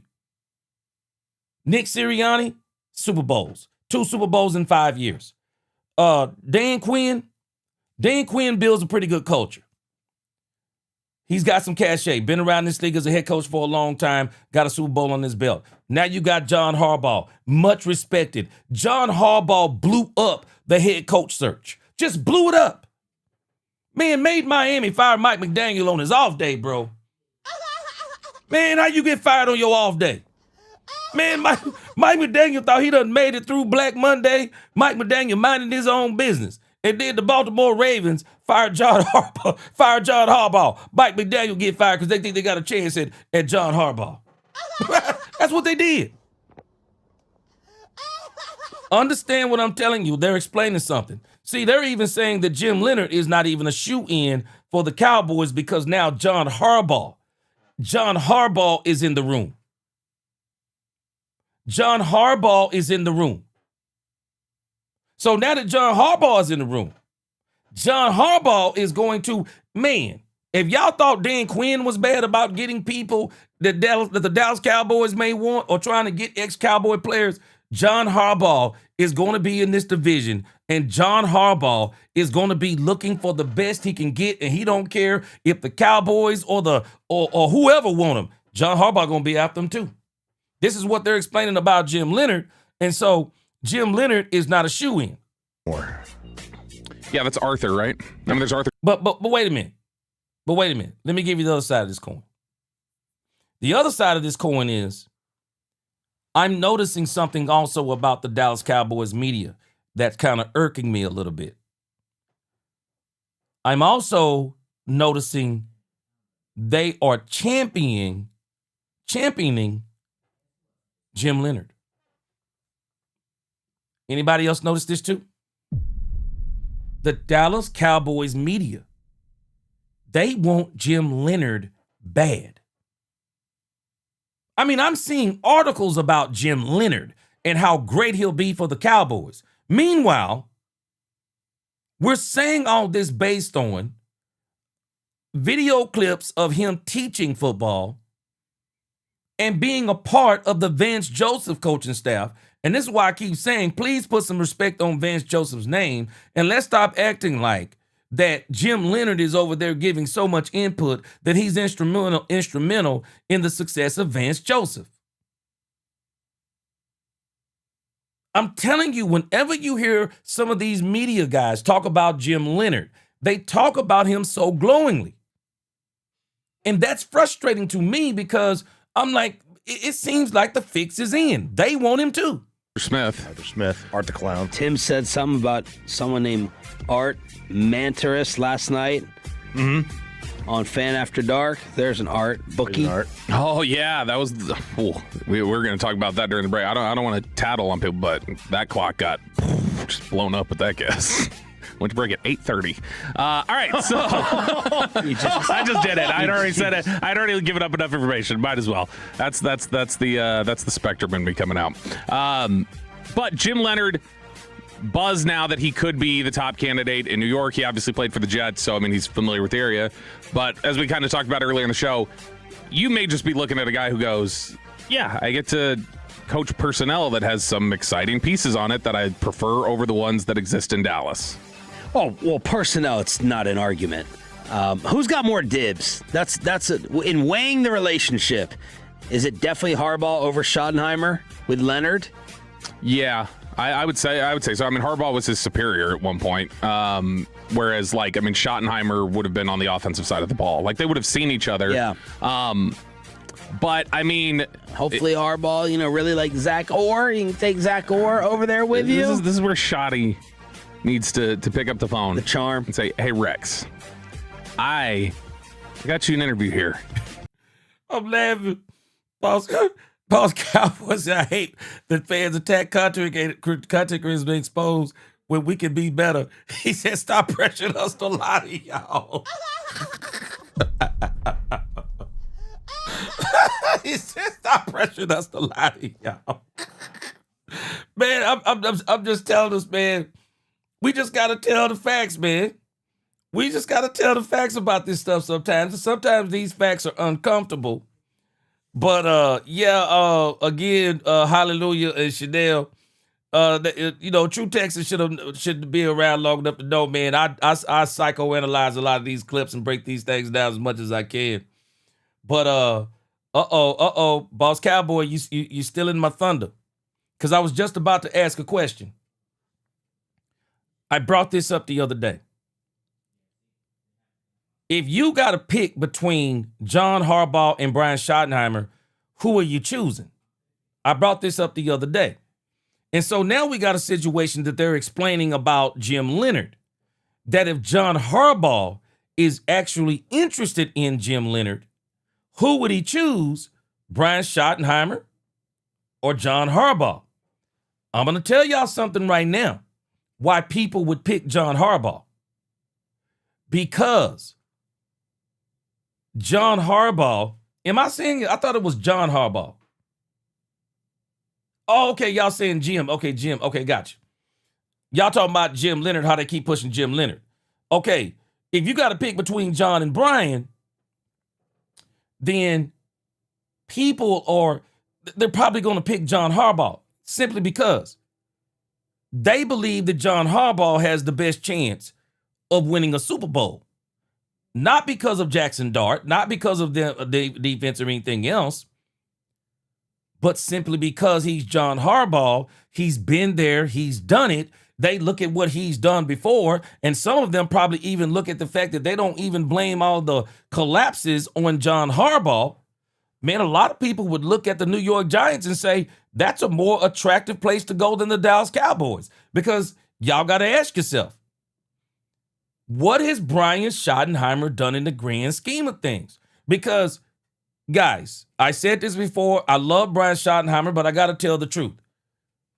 Dak Prescott won up under Jason Garrett. Check. 13-3? Dak Prescott, 3-12 win seasons under Mike McCarthy with Kellen Moore. Check. We've seen all this before. We've seen Dak be great. We've seen Dak without the team that he needs around him. We've seen this story over and over and over. Brian Schottenheimer comes in. Dak Prescott, I mean, they go what, 7-8-1 or 7-9-1, but Dak Prescott has these pinball numbers. But when hasn't Dak Prescott had pinball numbers? Dak Prescott has never been the problem. Many could be looking at that Brian Schottenheimer, as I've said before, that Brian Schottenheimer is actually riding some of the success of Dak Prescott rather than Dak Prescott riding the success of Brian Schottenheimer. So if you're somebody looking at all that, what has Brian Schottenheimer done in the grand scheme of things that would make you say, I'm going to pick Brian Schottenheimer over John Harbaugh? Please tell me what it is. Not to mention, if you have any stigmas about Jerry Jones, so I got to deal with Brian Schottenheimer and Jerry Jones, or I can go deal with John Harbaugh, who I know is going to run a tighter ship, even though he has some clock management issues and some situational football issues. I'm just telling you. Man. But again, let me tell y'all something. Let me use some reverse psychology too. But could this also be another instance of, let's drive up the value of Jim Leonhard? John Harbaugh wants him. Really? Really? John Harbaugh wants Jim Leonhard? Really? Does he? Why would John Harbaugh want Jim Leonhard? I'm wondering. Why would John Harbaugh, in the grand scheme of things, want Jim Leonhard? If I'm John Harbaugh, in actuality, I actually want a proven, John Harbaugh is old school. I want a proven defense coordinator. I mean, that's what I would want. I mean, we'll see how this all turns out. I just got a strange feeling in the grand scheme of things. Sean Harbaugh ain't looking at Jim Leonard. Y'all tell me what has Jim Leonard done that John is saying, man, I want him. I'm not telling you that John don't want him. I'm just wondering where this is coming from. Where's this coming from? Because he worked with John Harbaugh. So we done reach for this story and say, hey, he worked with John Harbaugh. John might want Jim. But why? Or could this be somebody trying to drive up the stock of Jim Leonard? But I'm going to tell you, I told y'all this how many times. Those who build you up can tear you down. I'm going to watch this same media build up Jim Leonard. And if he failed, they're going to burn him to the ground. You watch what I tell you. Chanel said, G, you know what we have not seen as Dak has gotten better, G. We have not seen our defense get better to match DeQuavia's success. Yep.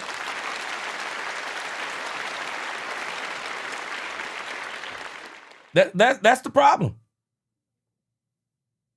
The Cowboys have never put, and we keep talking about them Dan Quinn defenses. Man, them Dan Quinn defenses were better than what we've seen. But the problem with those Dan Quinn defenses, Jerry never gave Dan Quinn the players that he needed at the linebacker position. Never gave him the linebackers that he wanted. And that defense, while they could take the ball away, that defense could sack the quarterback, put the quarterback under the rest. What that defense could not do consistently is stop the run. And so, again, I'm just wondering as I'm listening to them talk, I mean, could this just be them talking up Jim Leonard? As a defensive coordinator, I got you the interview last year. I set you up. Need you to call. I need you to call your guy, because that is who Jim Leonard talks in hushed tones about his reverence for Rex Ryan and everything that Rex Ryan did for him. So on that note, I want to shout out Tolo Mike. He sent me this DM. Regarding y'all's discussion, Leonard would surprise me somewhat because Harbaugh pivoted away. This is regarding Harbaugh's search. Leonard would surprise him if he went to the Giants because Harbaugh pivoted away from the Rex Ryan, Wink Martindale scheme when he essentially fired Wink a few years ago. Leonard's scheme would presumably be similar. Harbaugh pivoted to the Mike McDonald, by poaching him from Jim's Michigan staff. Jim then promoted Jesse Minter, an apprentice of McDonald. I would expect John Harbaugh to hire someone from that McDonald-Minter tree, possibly someone either from Seattle or the Chargers staff. What do you think about that? It's possible. I don't. Jim Leonard's style mixed in with Rex, and then what he's experienced with. See, I brought this up the other day. The moment you tell me Rex Ryan, my antenna, man, my spidey senses start going off the moment you tell me Rex Ryan. I mean, man, I'm telling y'all right now, this league has left Rex Ryan in the dust. I'm not listening to this talk about Rex Ryan, and I'm going to tell you why.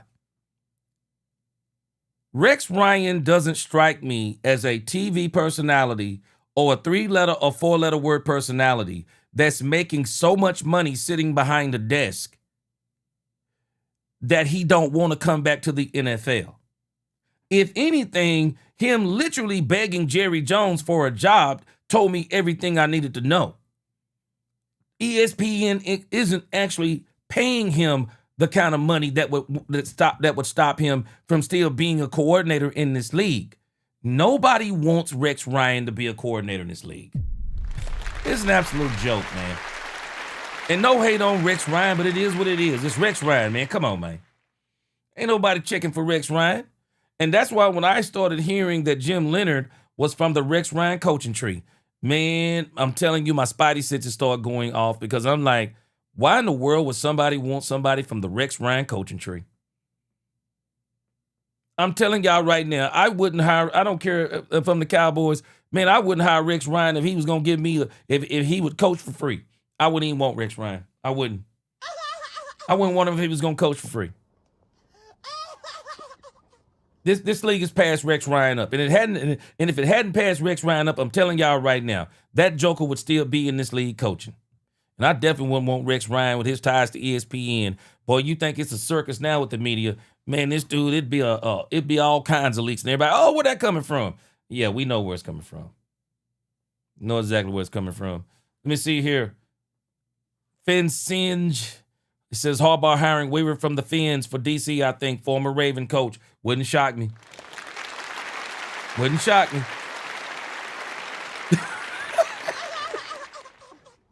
Finn said can't get a real job when you get caught sucking your wife toes. Boy. Shannar said if we don't get Leonard, I hope they don't look at Gannon. I'm going to look this up in a moment, but somebody notified me that Gannon is going back for a second interview with the Cowboys. I'm going to see if I can find something on that. Yamar said the Giants have their defensive coordinator already.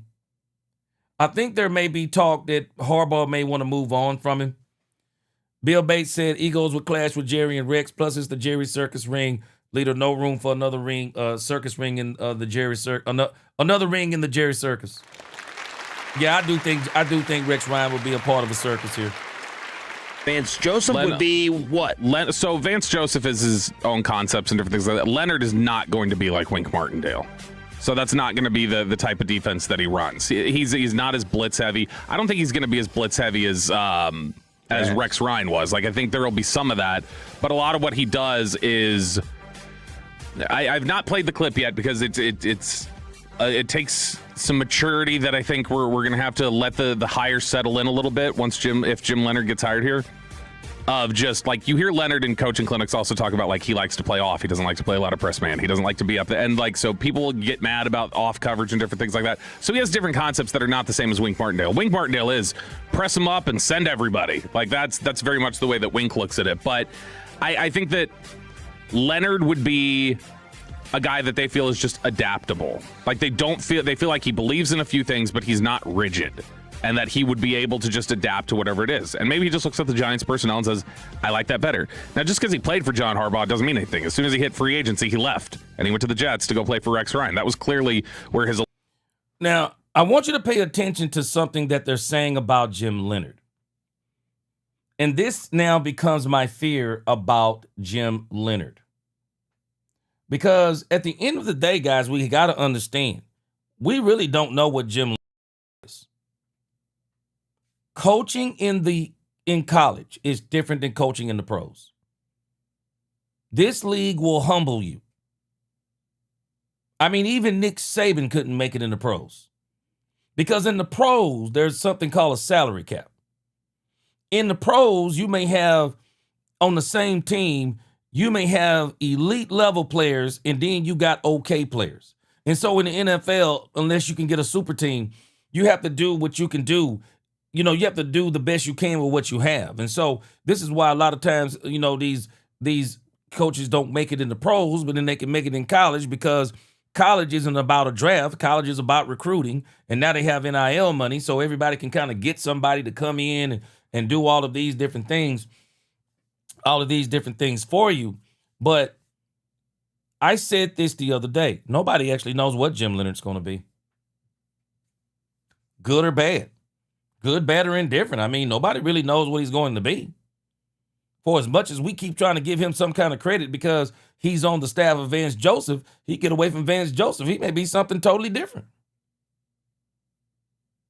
And the thing that scares me about what Bobby Belt said, and it sounds like he's talking about, if I'm not mistaken, y'all correct me if I'm wrong, it sounds like to me he's talking about that Leonard may be adaptable. What does that mean?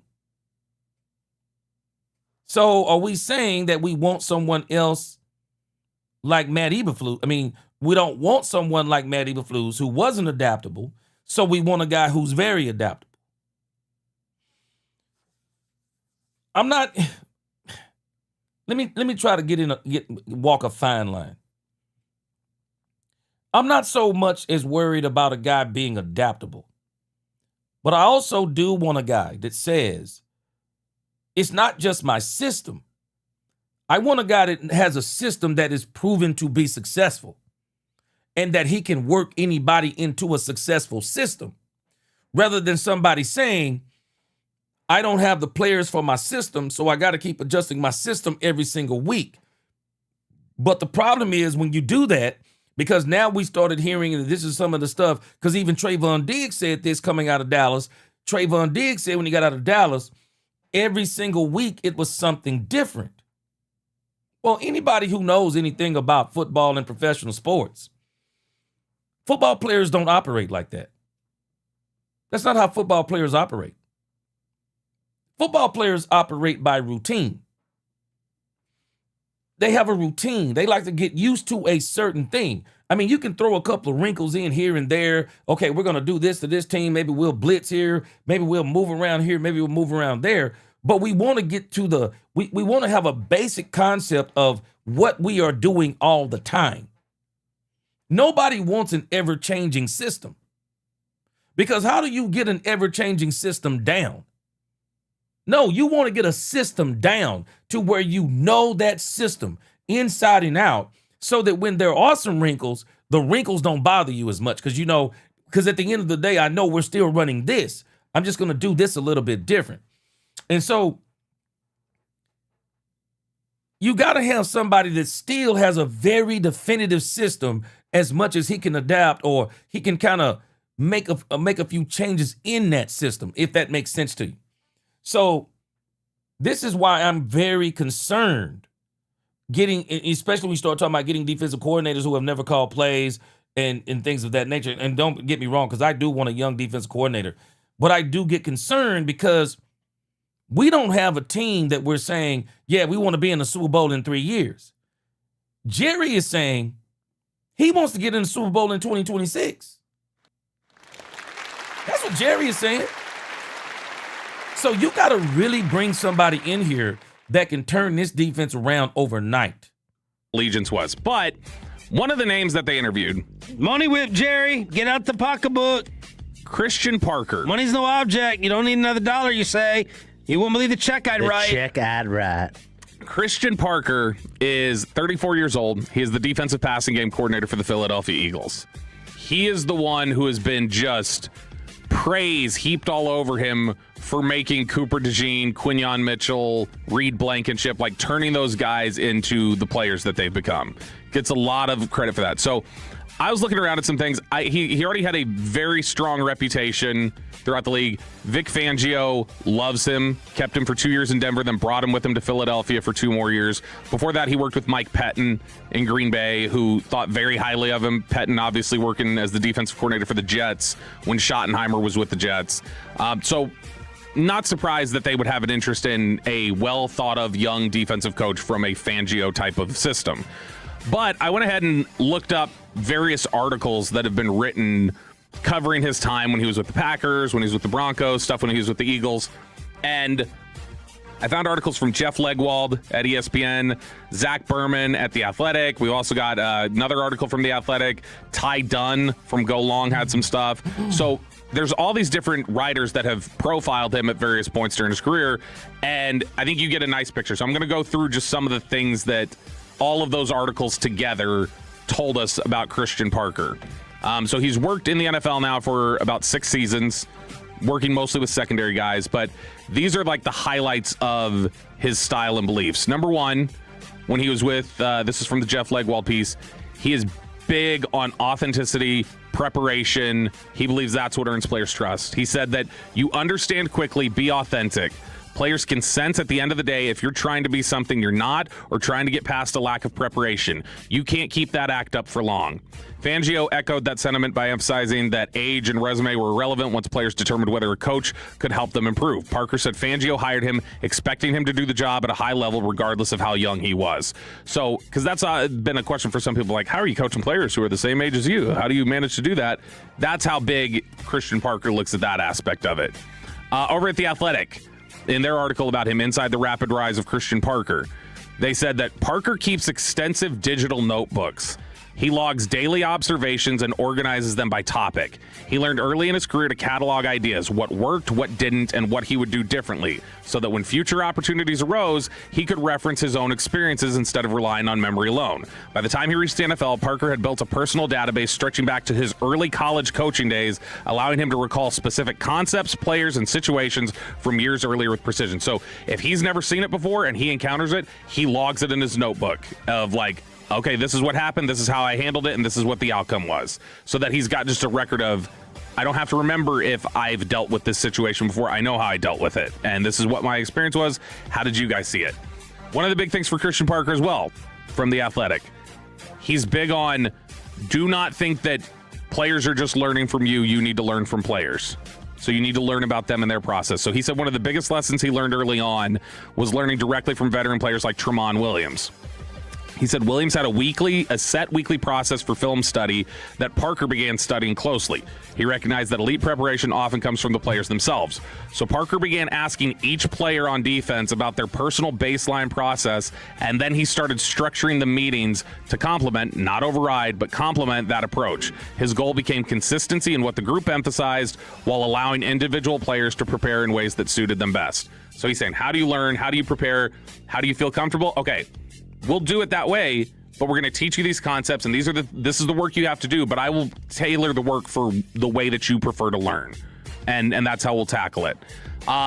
He is very big on, you remember the Jimmy Johnson line? Do you treat all your kids the same? Right. No, you don't. Parker described his philosophy as coach and treat everyone fairly, but not the same, explaining that each player processes information differently. Some thrive on being challenged publicly in meetings, while others respond better to one-on-one correction. Building trust across the room includes rookies, Pro Bowlers, and veterans older than him, and it requires learning how much each individual... Wait a minute. Man, hold on. Wait a minute. Finn SNJ 245. He said that Parker AI generated.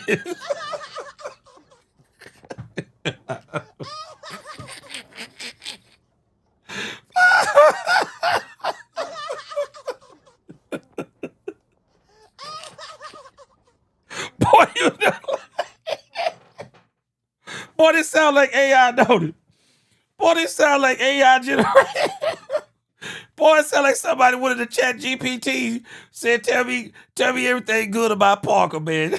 Boy. Thinks and tailored instruction accordingly. So, all pretty positive to this point. Feeling good about this. I mean, this sounds very much like a lot of the stuff with Jim Leonard. Yeah.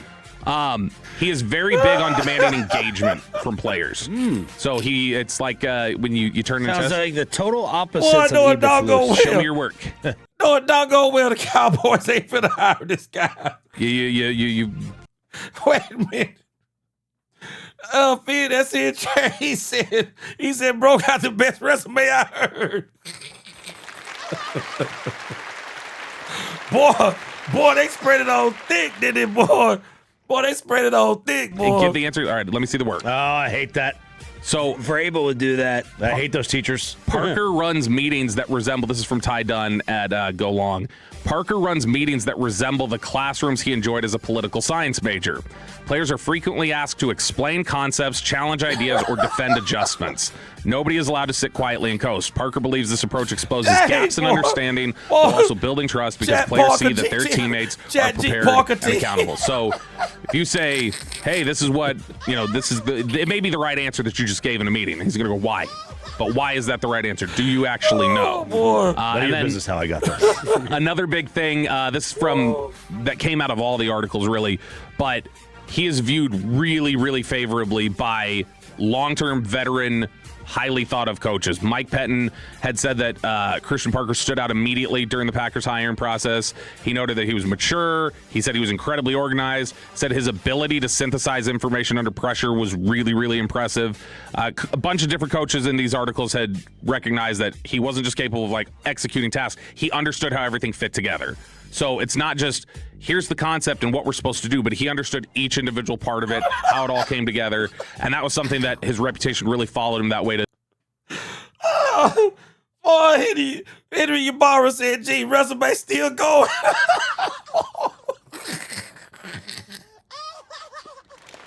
Boy, they got it going. Boy, I don't know who this Parker dude is, man. I'm about to go look this dude up, boy. They done talked this dude up, man. Oh, my gosh, Vic Fangio, boy. and that's why Fangio fell in love with him and kept giving him more and more responsibility. So if you're talking about guys who have developed reputations as teachers, really advanced thinkers, guys who are Sean Lee, high IQ, brilliant processors who really understand the game, that's Christian Parker. And Christian Parker said since he was young, he wanted to get into coaching because he just loved seeing the way everything comes together and how it all interacts with each other. Give me your list outside of Leonard. You cannot name Leonard, Gannon, or Flores. Mm-hmm. Of who I would want to hire or who I think it could be. No, who you would want. Top 3. I can't say those guys. 1A. Cannot. 1A, 1B, Christian Parker, and Jeff Ulbrich. Okay. What about Jeff Ulbrich is already out of the question, so you can't even mention him. the Giants assistant? So it's interesting. They've interviewed 2 guys that were not secondary coaches, and he's one of them. He's an outside linebackers coach. I do wonder if some of that's they're just trying to feel out whether he could be somebody that they bring onto staff. I don't know how much he's actually like a coordinator thought. Raheem Morris, still number 1 for me.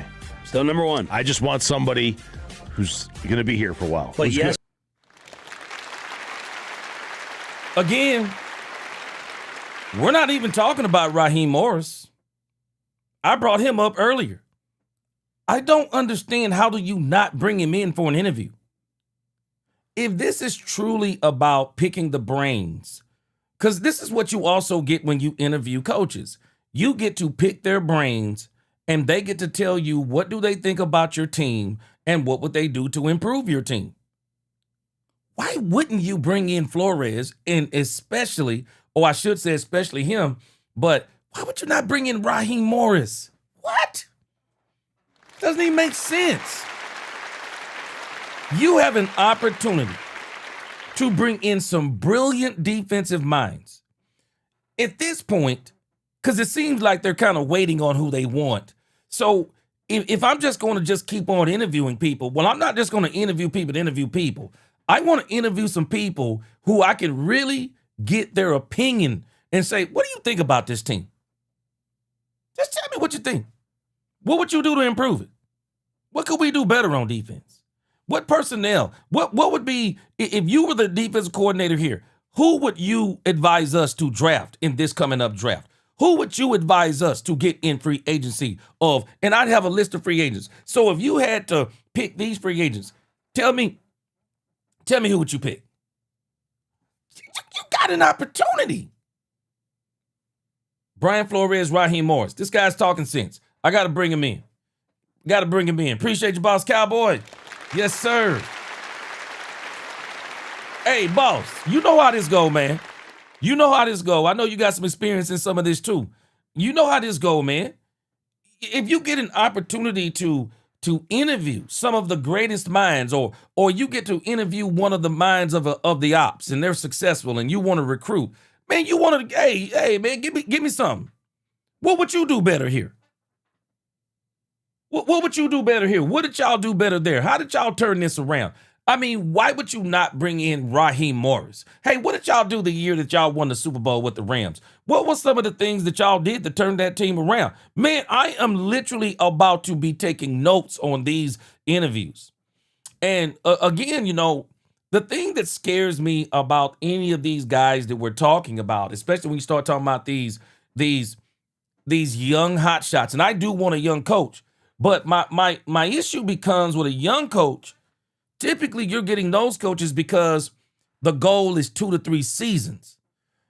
But the Cowboys' goal isn't 2 to 3 seasons. Y'all do know that Jerry Jones is actually expecting the Super Bowl in 2026. I mean, Jerry ain't expecting no 2027, 2028. Man, Jerry wants this coming season. He don't want to wait 2 more seasons. And so this is why, for me, I'm concerned, because I'm like, okay, who is the guy that you can get that brings the kind of credentials that when you start talking about bringing in players or even bringing in other staff, that they look at him and say, man, I want to coach and I want to play for him. That starts to be, my concern.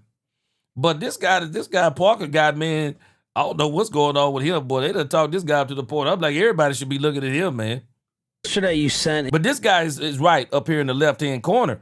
Man, Raheem Morris, bro. I don't even understand why this dude isn't even part of the conversation. In your email, the continuity was overrated.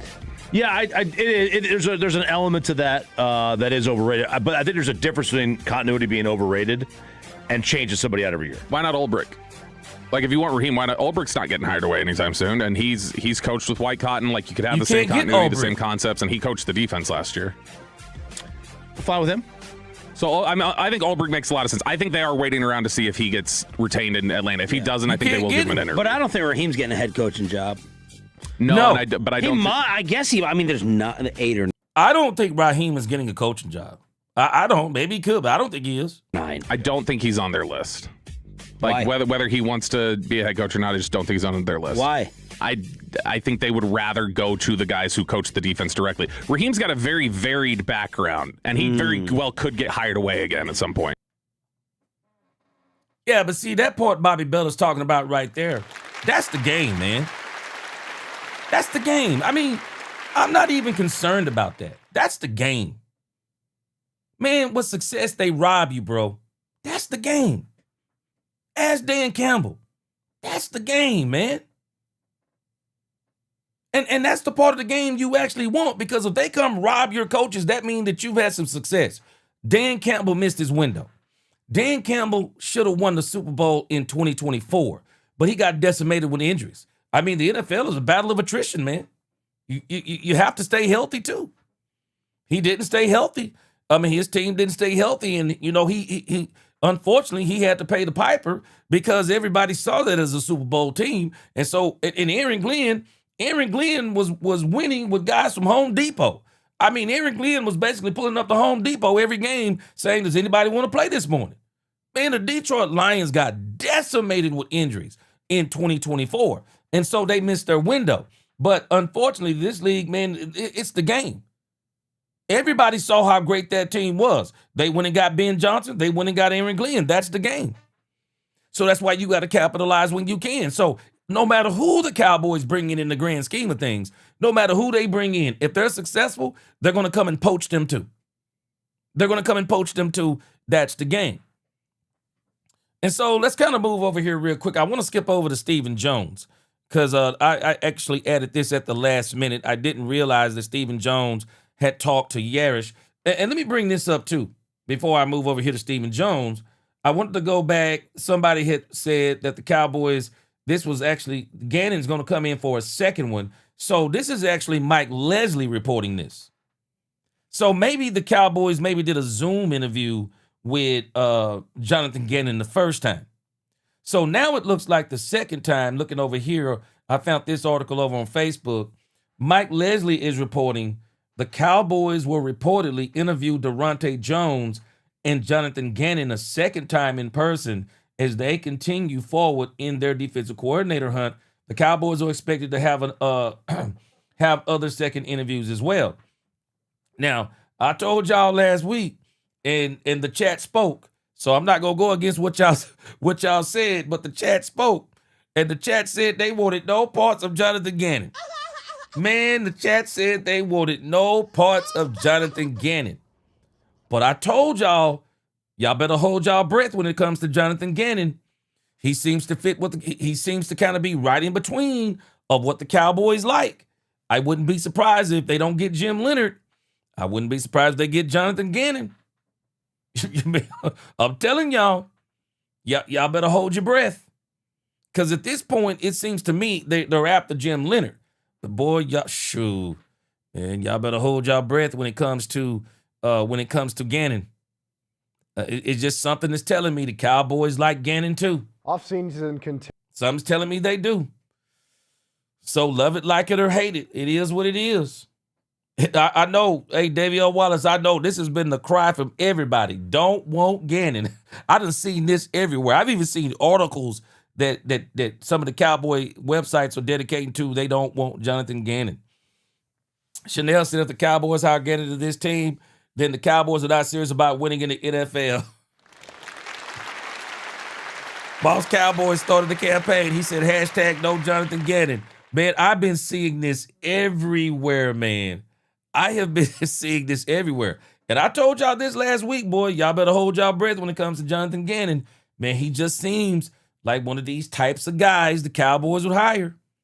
So let's listen to Stephen Jones as from what I've heard, I hadn't listened to this, but it sounds like Stephen Jones is now saying the Cowboys are narrowing the search. Continuing to roll here in Frisco as we welcome you to the Star in Frisco in the Cowboys studios. Tommy Arsh alongside Cowboys COO and co-owner Stephen Jones. Stephen, thanks so much for making some time. I know things are busy around here, and obviously you'd much rather be playing football this time of year, but do you take any time to watch some of these games this weekend, or is it full focus on 2026? No, you can't help but watch them. I mean, obviously it's close in, and as you said, I wish we were participants in these games, but certainly it's made for a busy off season because we have to improve this football team if we want to be in the tournament, as Coach Parcells used to say. But we've got a lot of work to do, and we've hit it head on, and getting to know a lot of defensive-minded guys around the league. It's been very productive, and certainly looking forward to making this defense better. And I think if we can get that done. Now, again, when I look at this list, I don't see anybody that can push Brian Schottenheimer to an extent. I don't see anybody that can really push him because I do think that kind of helps out some. Having guys on the staff who have that potential to really push you to be better because they put a little sense in you that if you don't do your job, they can literally push you on out the door. And so those kind of guys, they really help you to be better in the grand scheme of things.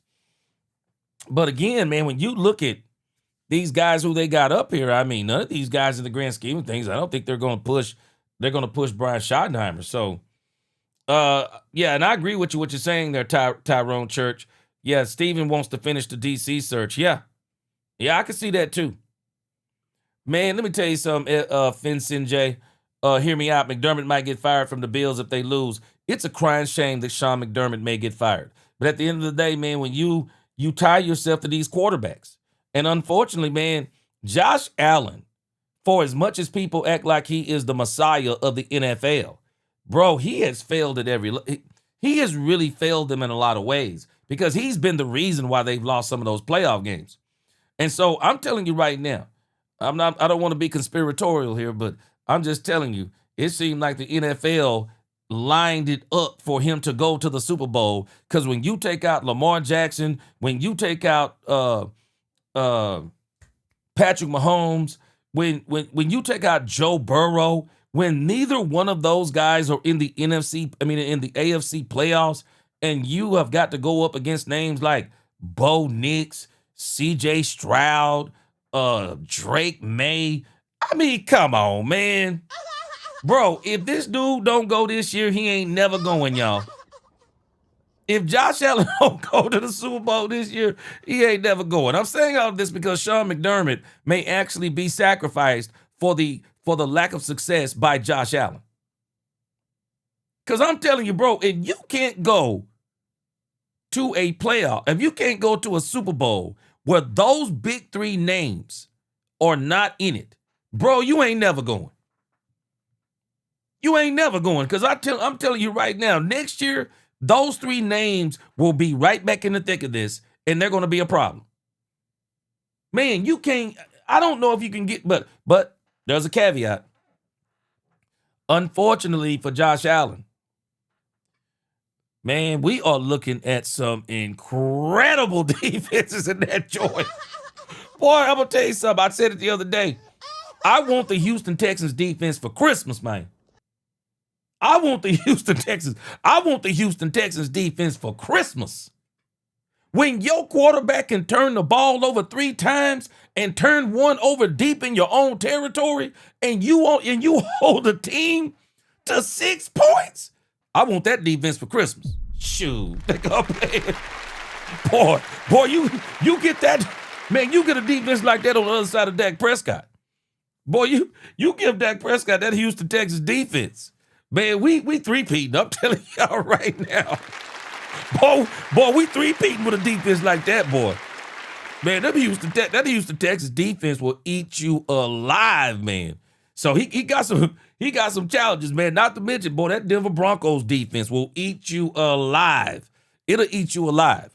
And hey, the New England Patriots defense ain't no slouch either. So even though he's not going to have those big three over there, but he got some defenses over there he got to get through, and he can't. And I don't think there's any way he can avoid them.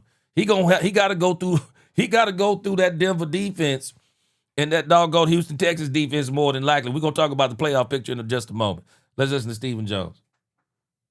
Good things are going to happen to this team. Obviously, we've got had an explosive offense this year that was able to do a lot of good things, but got to improve on the other side of the ball. I know Coach Sorensen's hard at figuring out how to improve on special teams as well. So, we're off to a big start, and we've got a lot of enthusiasm about it and ready to move forward. I wanted to talk a little bit more about that. Obviously, the biggest point of emphasis at this point is finding your newest defensive coordinator. You've interviewed a lot of candidates already, still some ahead of you. Where do you feel like you guys are at in that process? Yeah, I think we're in the initial, run, and we're going to cast a wide net. I mean, whether it's half a dozen, I'm gonna come 10, back to 12, you, 245 coaches when it's all said and done. I don't know what that number will be, but then we'll narrow it down. We're already starting to narrow it down, and we'll start to bring guys in for in-person interviews. Some of the guys that we felt were Prime, what up? the guys that would fit.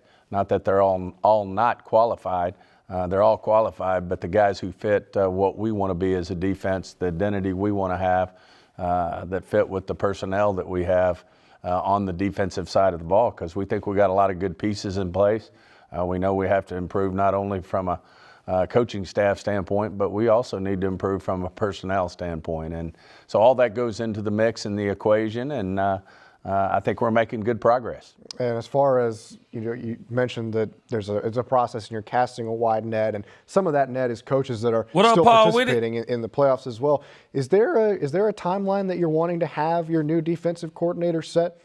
No, we hadn't necessarily set a deadline, if you will. I think it's more getting it right. And, once we feel comfortable that we have the right guy, then we'll pull the trigger and we'll move from there. Obviously, there's a lot of as many as I think I've ever seen in terms of a coaching carousel, if you will.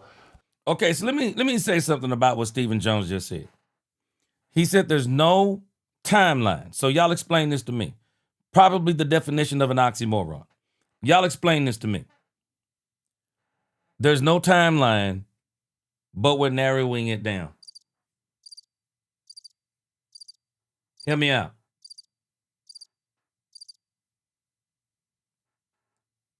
There's no timeline, but we're narrowing it down. And there's only been 9 people so far on the list. Help me make this make sense to me. You have 2 more rounds of playoffs, and you got the Super Bowl.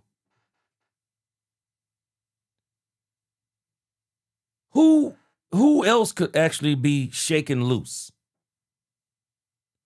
We still got head coaching jobs that need to be filled in the NFL. If I'm not mistaken, the number is 7 now. And it sounds like some of these other 7 teams, because I'm telling you, I'm surprised that Brian Flores hasn't been interviewed by all these teams that need coaches. So it tells you everything you need to know about where some of these people are on Brian Flores being a head coach in this league. Because you really would think, let me tell you right now, and I'm not even being funny. If it was anybody else that had accomplished what Brian Flores has accomplished, I think it was 19th to 3rd, no, 19th in 2023, 2nd in 2024, 3rd in 2025 as a defense coordinator. If that's anybody other than Brian Flores, they would be hotter than John Harbaugh and Mike Tomlin combined right now. Right now. But because it's Brian Flores. Brian Flores is not at, I don't know, maybe what, 2 teams? I would have thought the Baltimore Ravens wouldn't have let him out the building. I would actually think the Cleveland Browns would be beating his door down. I mean, those 2 teams alone for me. The Atlanta Falcons, I would think they would be beating his door down. But they're not beating Brian Flores' door down. And of course, we know he can't go back to the Miami Dolphins. He can't go back to the Miami Dolphins. But I'm saying all that to say, you've widened the net, but I don't think you've widened the net enough. The playoffs are still going on. Is 9, I mean, are these really enough? Have the Cowboys interviewed enough? If you're saying you've kept, now, this is the issue when you start dealing with a wide net. We're not talking about a normal wide net. We're talking about the Cowboys wide net, because normally the Cowboys don't do this many interviews. So for the Cowboys, this is a lot. But the reality for me, I really think the Cowboys should maybe think about, hold on a sec. Let's kind of keep interviewing. Let's kind of keep interviewing. And let's not just do quantity. How about we do quality? How about we slow it down? We don't need to add three more names a week. How about we start narrowing it down to maybe one or two guys a week? And as the playoffs keep going, as teams keep getting eliminated, then let's start also interviewing some of those people as we go along. Because I'm going to tell you right now, man, I don't understand why this guy from the Houston Texans, and maybe this will be the case once this is all said and done. I'm shocked people hadn't started trying to interview the defensive coordinator for the Houston Texans. Shoot, man. Man, when that dude took over play calling for the Houston Texans, boy, they went to another level. But what's the rush? What's the rush? I mean, why wait? I mean, why not just say, hey, let's keep going with this? Let's keep going with this. Let's see what else comes out as people start to lose more and more and more. Let's see who's going to be available after Saturday, Sunday, and Monday. Who's going to be available? Maybe we can get an opportunity to bring them in for an interview. Somebody on their staff or whatever the case may be. If I'm them, this is what I'm doing. So it's strange to me. There's no timeline, wide net, but now we're starting to narrow it down. After 9 guys, with a hire this important, make it make sense. Make this make sense to me. Somebody please. Maybe I'm just crazy. The only way this makes sense to me is you already know who you're going to hire. And I've been here and done this. It's the only thing that makes sense. Any of us who've ever done this stuff as far as management and hiring people, man, sometimes, honestly, you just go through formalities. You already know who you're going to hire, but you just kind of go through, hey, okay, let's still get a couple more interviews. We got some people, just in case. Just in case for this, that, or the other. But this is our person. Sounds like to me they've kind of got their coach. They've kind of got their coach figured out. Tony Nichols had me laughing earlier. He had that. He said, teacher from Charlie Brown. Wah, wah, wah. Yeah, I remember that voice. Appreciate that super chat. Yes, Sub-Zero Prime said, I hope we get the return of the Doomsday defense this year. Oh, man, that'd be incredible. Tony Nichols, again, he said, no timeline, narrowing it down. Tony Nichols, I said the same. No timeline, narrowing it down. Boy, it's got to be one of the biggest oxymorons. Said they're scared the head coach vacancies are driving up the compensation even for DCs. Hey, bro, let me tell you something, Tony Nichols. This is the part where I call cap on Jerry. Jerry said the check he won't write, but he's not willing to write that check for big name coaches. He's not willing to do it.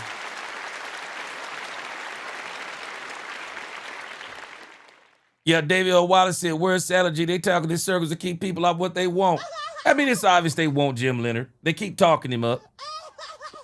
I think there's 9 vacancies right now, although one of them I think got filled by one of our top coaches in the league, and Coach Harbaugh there out of Baltimore, but going to the Giants. So certainly I have a lot of respect for him. 8 coaching vacancies. I thought it was 7. Giants are a great organization. And you mentioned that this coaching cycle is unbelievable. Do you feel like it's almost is that better timing when there's so many different openings and so much movement? Do you feel like you have a wider pool of candidates to choose from in this instance? Yeah, I mean, you could say one or the other, but I do think it gives more opportunities. The fact that some of the staffs are opening. When the head coach goes, usually a lot of the staff go with it, and some of these teams are coming off historically really good football teams, in particular the one I just mentioned, the Ravens and the Steelers. Those are obviously teams that have been playoff contenders year in and year out for pretty much the whole tenure of Coach Tomlin and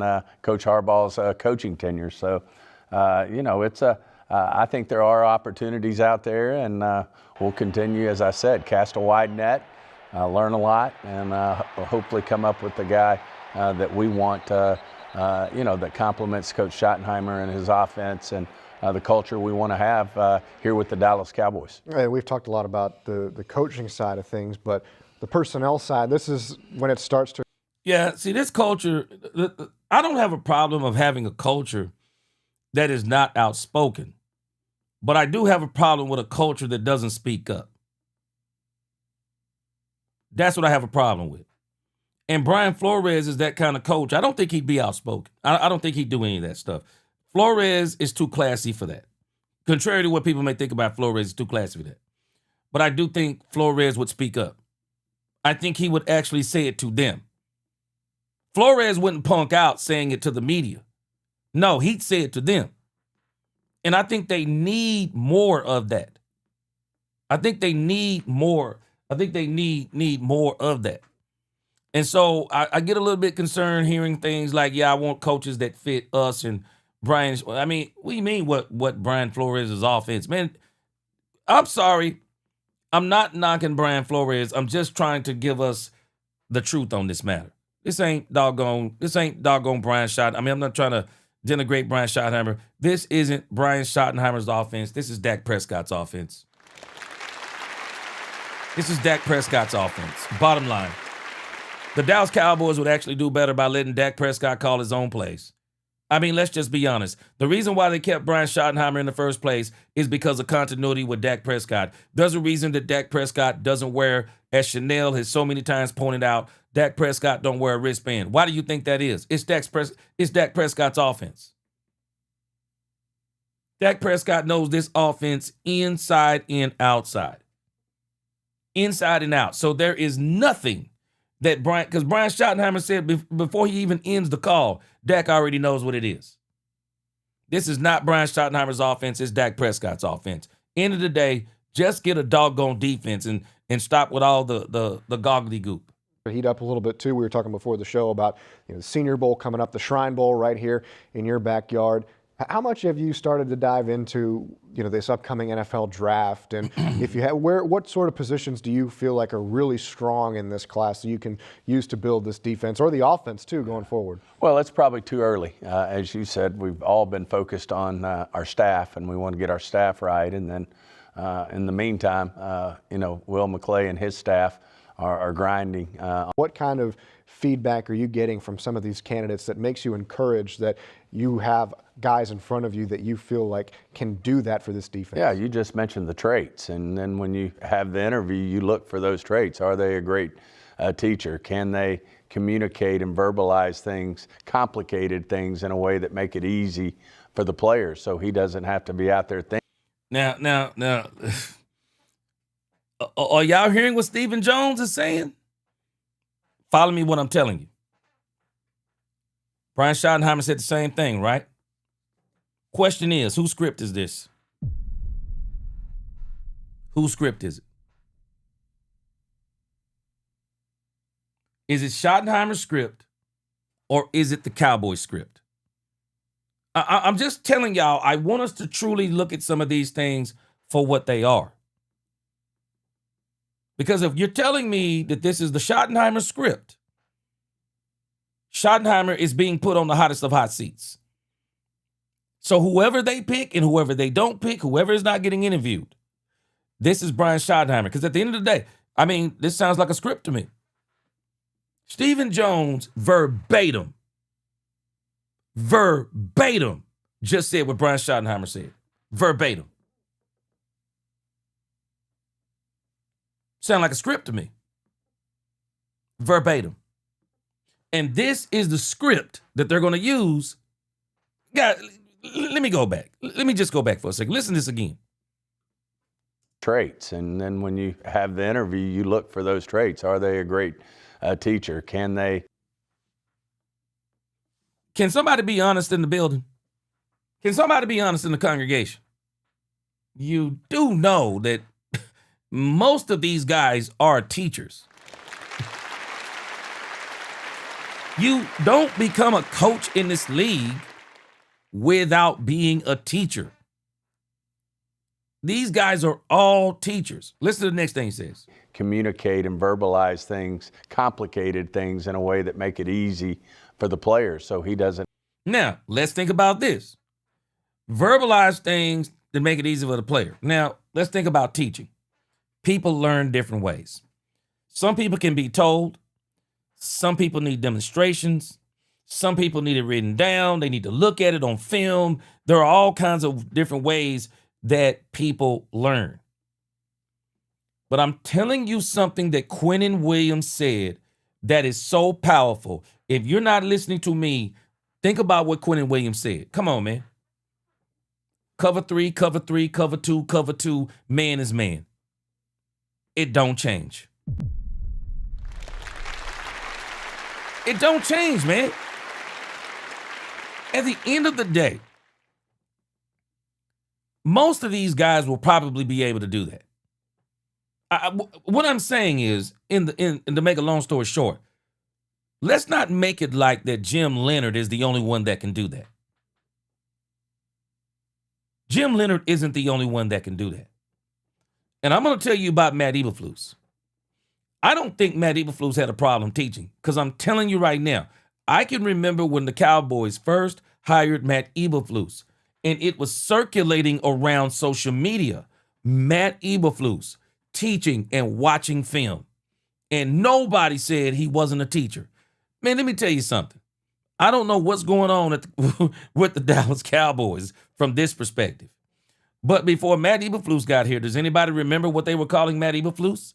They said that before Matt Eberflus got here, I remember they said Matt Eberflus was the linebacker whisperer, only for Matt Eberflus to get to Dallas and stop whispering. What happened? What happened? Why did Matt Eberflus get to Dallas and stop whispering? What happened? Some of this with the Dallas Cowboys, and we're going to have to admit it, some of this with the Cowboys is personnel. Some of this is personnel. Now, you got to be careful when you start talking like this, because you got to be careful when you got a bunch of players. It's one thing when you got one or two dudes like this, but when you got a bunch of players and you're always having to explain and re-explain and explain like this and explain like this and explain. And but I mean, man, you got to get to the point and say, man, maybe we got the wrong players. Think about something that Trayvon Diggs said. Trayvon Diggs said this. I was listening to his interview at Green Bay. And Trayvon Diggs said something else that I thought was very interesting. Trayvon Diggs said, it's the same. It's just the language that you have to learn. I've heard this from a lot of football players. They'll tell you it's all the same stuff. Everybody's doing the same stuff. It's the language that changes. Typically, it's just the language. Somebody says that blue is right. Somebody says red is right. Somebody says green is left, and somebody says yellow is left. I mean, but the routes, you know, all the routes, the assignments, and all those things, a lot of the basic things are the same. So when you're talking about explaining, you know, different things, and your concept, you also got to be on the lookout for how many of these guys are not getting it and why are they not getting it? I mean, what's going on? So, again, the Cowboys are killing. Man, let me tell you something. They killing Matt Eberflus, man. They killing Matt Eberflus. They killing this man. Everything they're naming, they're saying this is what Matt Eberflus wasn't. And let me read a couple of your comments, and then I'm gonna finish what I'm telling you, because I'm gonna tell you there's something going on here about this whole situation. Derek Rose said Eberflus stopped whispering because he was shouted out of Dallas. Boy, hey, let me tell you something. Chanel said prehistoric Eberflus got here. Not only did he not whisper, G, he got laryngitis. He couldn't talk. Man, Davio Wallace said, boy, K9 and Elam, bro. Bam Bam Gay said facts. Kenneth Murray might be unwhisperable. Man, I'm going to tell y'all something. I told y'all this before. Y'all might not believe what I'm telling you.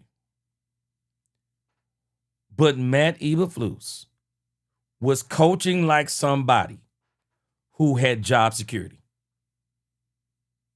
Y'all remember when I told you this a couple of weeks ago? Matt Eberflus was coaching like he had job security.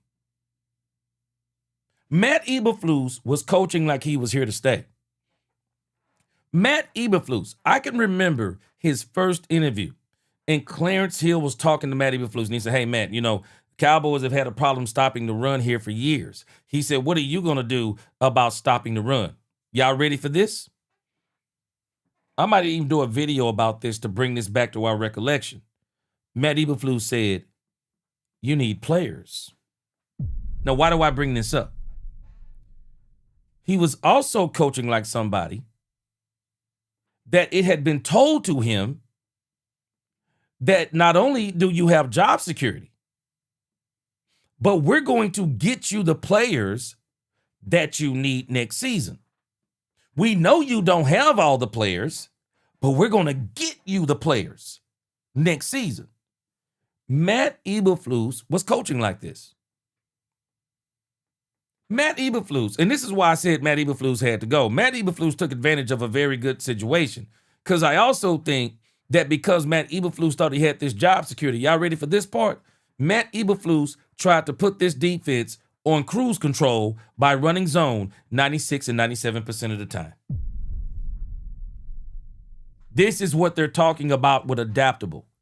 What Matt Eberflus, I believe, got twisted up is that even though he didn't have the players per se, and even though he had this job security, I think what he got twisted up in his mind is that the Cowboys were going to tolerate not only losing, but the Cowboys were going to tolerate and endure the outcry of the Dallas Cowboy fan base. And I think that's the part that he underestimated.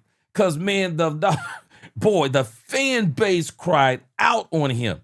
And then what really got him was when he got Quinn Williams, when he got Logan Wilson, and then that 3-game stretch of the Raiders, the Eagles, and the Kansas City Chiefs, and some of those things that he did, the adaptability word. He was able to adapt in the 5-man fronts and some of the things he did. But then they went on that 10-day break, and then they came back and played the Detroit Lions, and he reverted back to a pumpkin. And he started going back to his system and saying, but I want to run my system.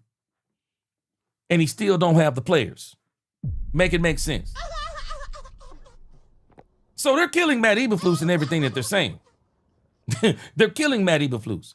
But in the grand scheme of things, I'm telling us, man, these traits that Stephen Jones is talking about, bro, come on, man. Man, we fooling ourselves. These guys don't get to this level and not be able to do these things. We're fooling ourselves. I'm not telling you that Matt Eberflus is the scapegoat. But I am telling you, even though Matt Eberflus was terrible, Matt Eberflus is being a little bit scapegoatish. He's a little bit scapegoatish. Because I'm telling you, this dude was literally coaching like he had job security. Bottom line. Have to be out there thinking, he's playing using his skill set and playing 100%, playing fast, playing reckless in terms of being able to make plays and not having to think about what his assignments are, because he does have a great feel for what he's supposed to do. Now, y'all hearing this, right? Now again, Cowboy fans, I'm just gonna keep it real with you. Matt Eberflus is being used as a little bit scapegoatish. You know what I find to be so strange about what Stephen Jones just said?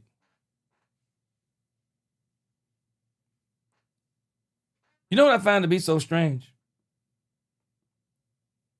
Everything he's saying about Matt Eberflus is what they were saying about Matt Eberflus before he came to the Cowboys. Why did it change here? Why did it change here?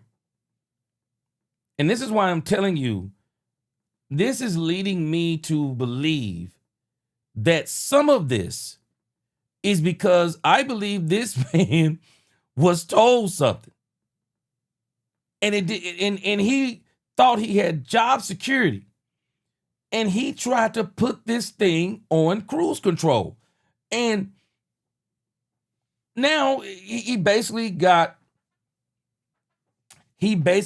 betrayed in a sense, or he probably feels like he got betrayed, because I find it to be strange that before Matt Eberflus got here, do y'all realize that everybody was saying that Matt Eberflus' defense was simple?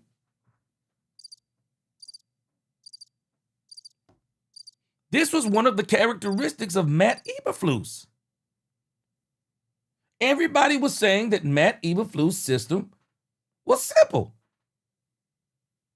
I've heard nobody say before this season, this is the first season, and somebody correct me if I'm wrong. Boss Cowboy, if he out there, correct me if I'm wrong. I heard nobody say Matt Eberflus' system was complicated before he got here. I heard nobody say it. I heard nobody say it. As a matter of fact, he has a system he was known for a system called HITS. Hustle, intensity, takeaways, smart. And his defense was predicated around giving each player one thing to do. Don't make it complicated, and everything else is reaction. Now, I'm bringing this all back full circle. Did anybody ever notice about these players? Seemed like a lot of times they were out of position. It seemed a lot of times they were out of position. And they never could. It was like they never could figure out in this so-called simple defense.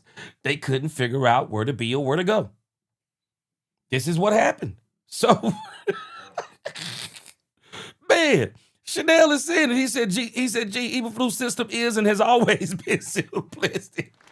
So I'm bringing this back full circle because, man, they killing Matt Eberflus. Because they're basically, it's like they're almost saying, like, yeah, man, Matt Eberflus, look, it's like they're saying, man, Matt Eberflus' system was complicated within the grand scheme of things.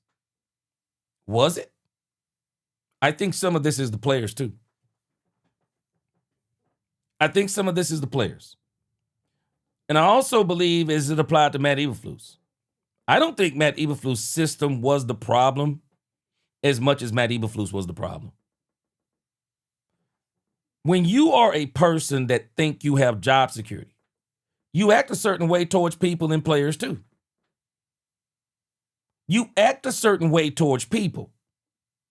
You're less flexible when you think you have job security. You're less flexible.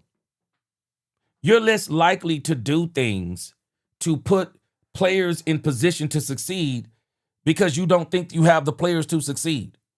But because you think you have the time in another year or maybe even another 2 years. Man, y'all got to understand, Matt Eberflus, I guarantee you, didn't think this was just a pit stop. The dude had 5 different, what was it, 4 or 5 different people from his own staff from the Chicago Bears came up to the Dallas Cowboys. I'm telling y'all, man, if the truth could come out, if you pay attention to Matt Eberflus was coaching like he had job security. And the only time we really saw him change is whenever you'd hear about, his job is on the line and this is you'd see some changes. I'm telling us. Those things are the traits that we're looking for. And Angie, the rubber chicks in the building. A lot of the, What's up, the guys Angie? that we're interviewing. And, yeah, I'm burning the midnight oil. For how they're going to utilize, some of the pieces we already have in place here. We also want to know their vision for, how they develop young guys, because we got 2 How's everything been going with you, Angie? A lot of people, and probably rightfully so, think they may end up being defensive players, but at the same time, we were going to draft a defensive player when we drafted C.D. Lamb. And last one here for you. You mentioned the 2 first-round picks. This will be the 6th time in franchise history you've had that. You selected Hall of Famers in 2 of those drafts. How exciting is it to have those 2 first, knowing that you have a strong track record of, hey, when we draft 2 guys in the past, they have completely changed things for our team? Yeah, we feel really good about our process and the mechanics of how we go about drafting players. I think Will McClay and his scouting staff do a tremendous job. They're always looking for ways to get better. You're never perfect.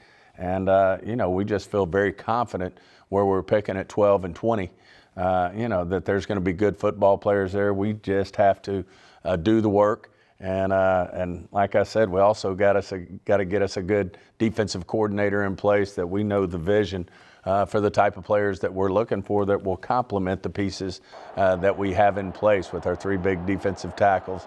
Obviously, Easy had a great first year. You got Overshone, who's going to have the first full off season in quite some time. And of course, what we think of him. Bland will be coming. No way, Angie. Sorry to hear that, my sister. Your father passed away on December 24th. Oh, my gosh. Sorry to hear that. Prayers up for you, my sister.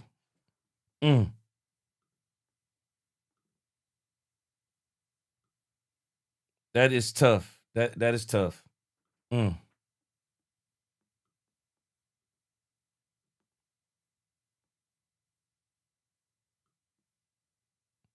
Sorry to hear that, my sister. I had to give you a moment of silence. That's tough right there. That's tough. So y'all got everything figured out now? I can tell you, my sister, it's one of them things, and I'm pretty sure you've already heard this before. It's one of them things you'll always be grieving. You'll deal with it better and better every day, but it's one of them things you'll always be. Boy, I hate that for you. Hate that for you.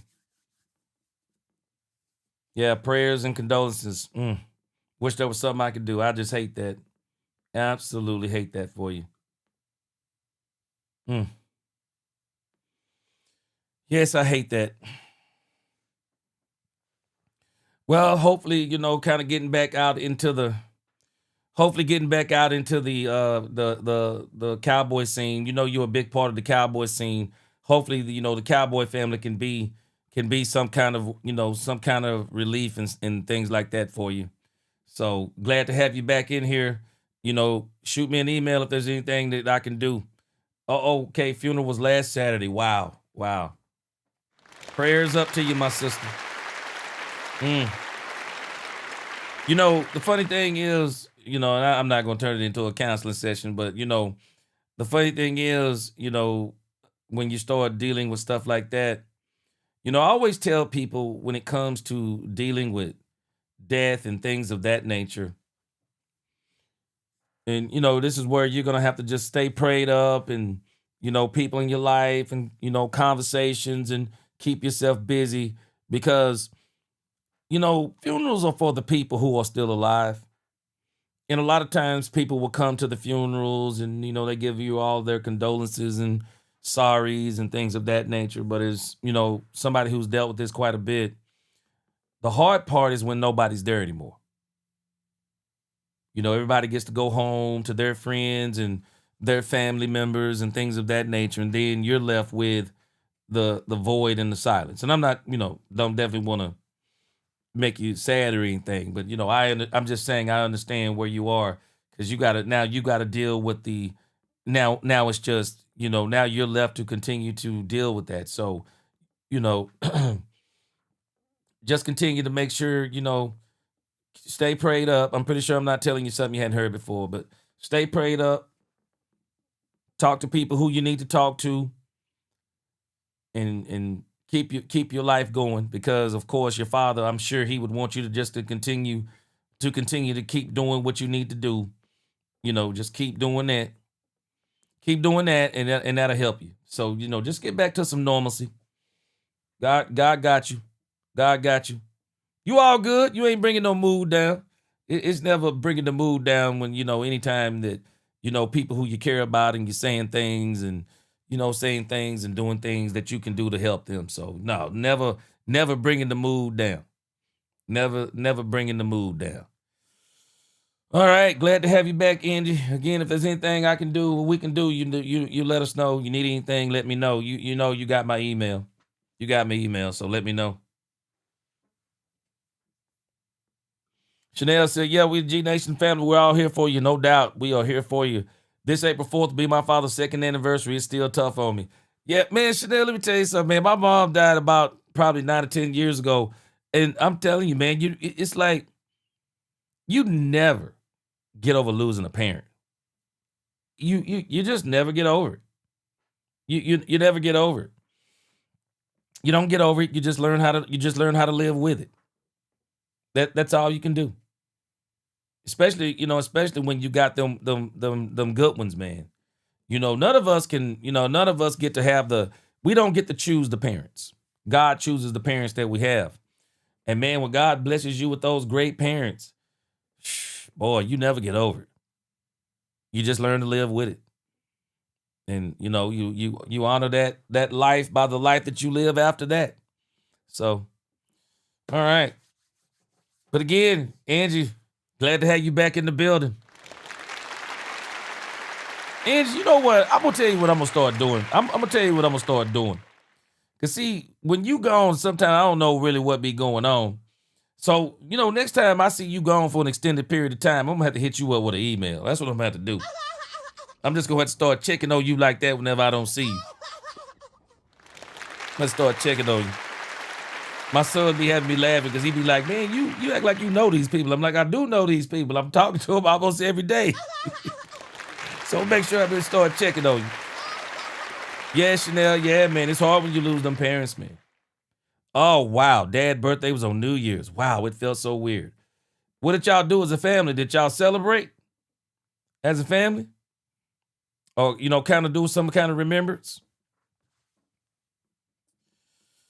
All right, so let's give this last segment in. Angie said she didn't want to bring the mood down again. She didn't bring the mood down. She know what it is and we know what it is. Much love and prayers going out to my sister Angie. All right, let's do this last segment, and then we get out of here and get ready to get back at this tomorrow. We'll talk about the playoffs for tomorrow, make our selections, and then we'll get up out of here. Excuse me.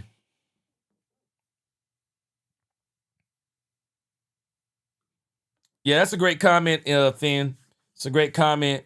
Dad knew Andrew was ready for life after him. Strength and prayers to you and the fam. Yeah, that's a great comment. Ronan the voice. It's a great comment. All right, y'all keep those comments coming from Angie as we continue to talk about the playoffs here coming up for tomorrow. Let's get it in before we get out of here. Here we go. Appreciate y'all rocking with me on this Cowboys After Dark tonight. So we got 4 games left. Man, this is always the sad part of the football season for me. Because basically our season was over once we lost to the Minnesota Vikings. The Cowboys season was pretty much over. But also, as you go further into the playoffs, it's bittersweet. Our season is over, and unfortunately, football is about to be over. Man, football takes a long break. I mean, they don't start back playing again until September. USMC, yes sir, salute to you. It's Cowboys After Dark tonight, and so football season is over. But now that I kind of covered the Cowboys, the season it'll be year round for us, and I'll be trying to help us getting our way back to the beginning of the season. Getting back to the beginning of the season, and the season actually starts in March. The new season starts in March, but it's bittersweet, man. The league, it's about to be over, man. I mean, unless you watch the UFL, man. I'm sorry, I can't. If I'm not gonna watch college, man, I know I'm not gonna watch the UFL. Yeah, Angie said, "Gee, we tried celebrating, but it was hard. But we're learning to move forward. He's no longer suffering. That part is the part I always love."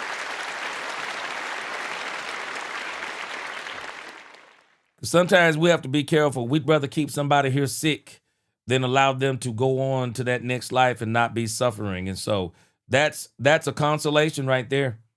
No more suffering. Yeah. No more suffering. All right. All right. Y'all can keep those comments coming about my sister Angie. It's all good. So, Broncos, Bills, Patriots, Texans, Seahawks, 49ers, Bears, Ram.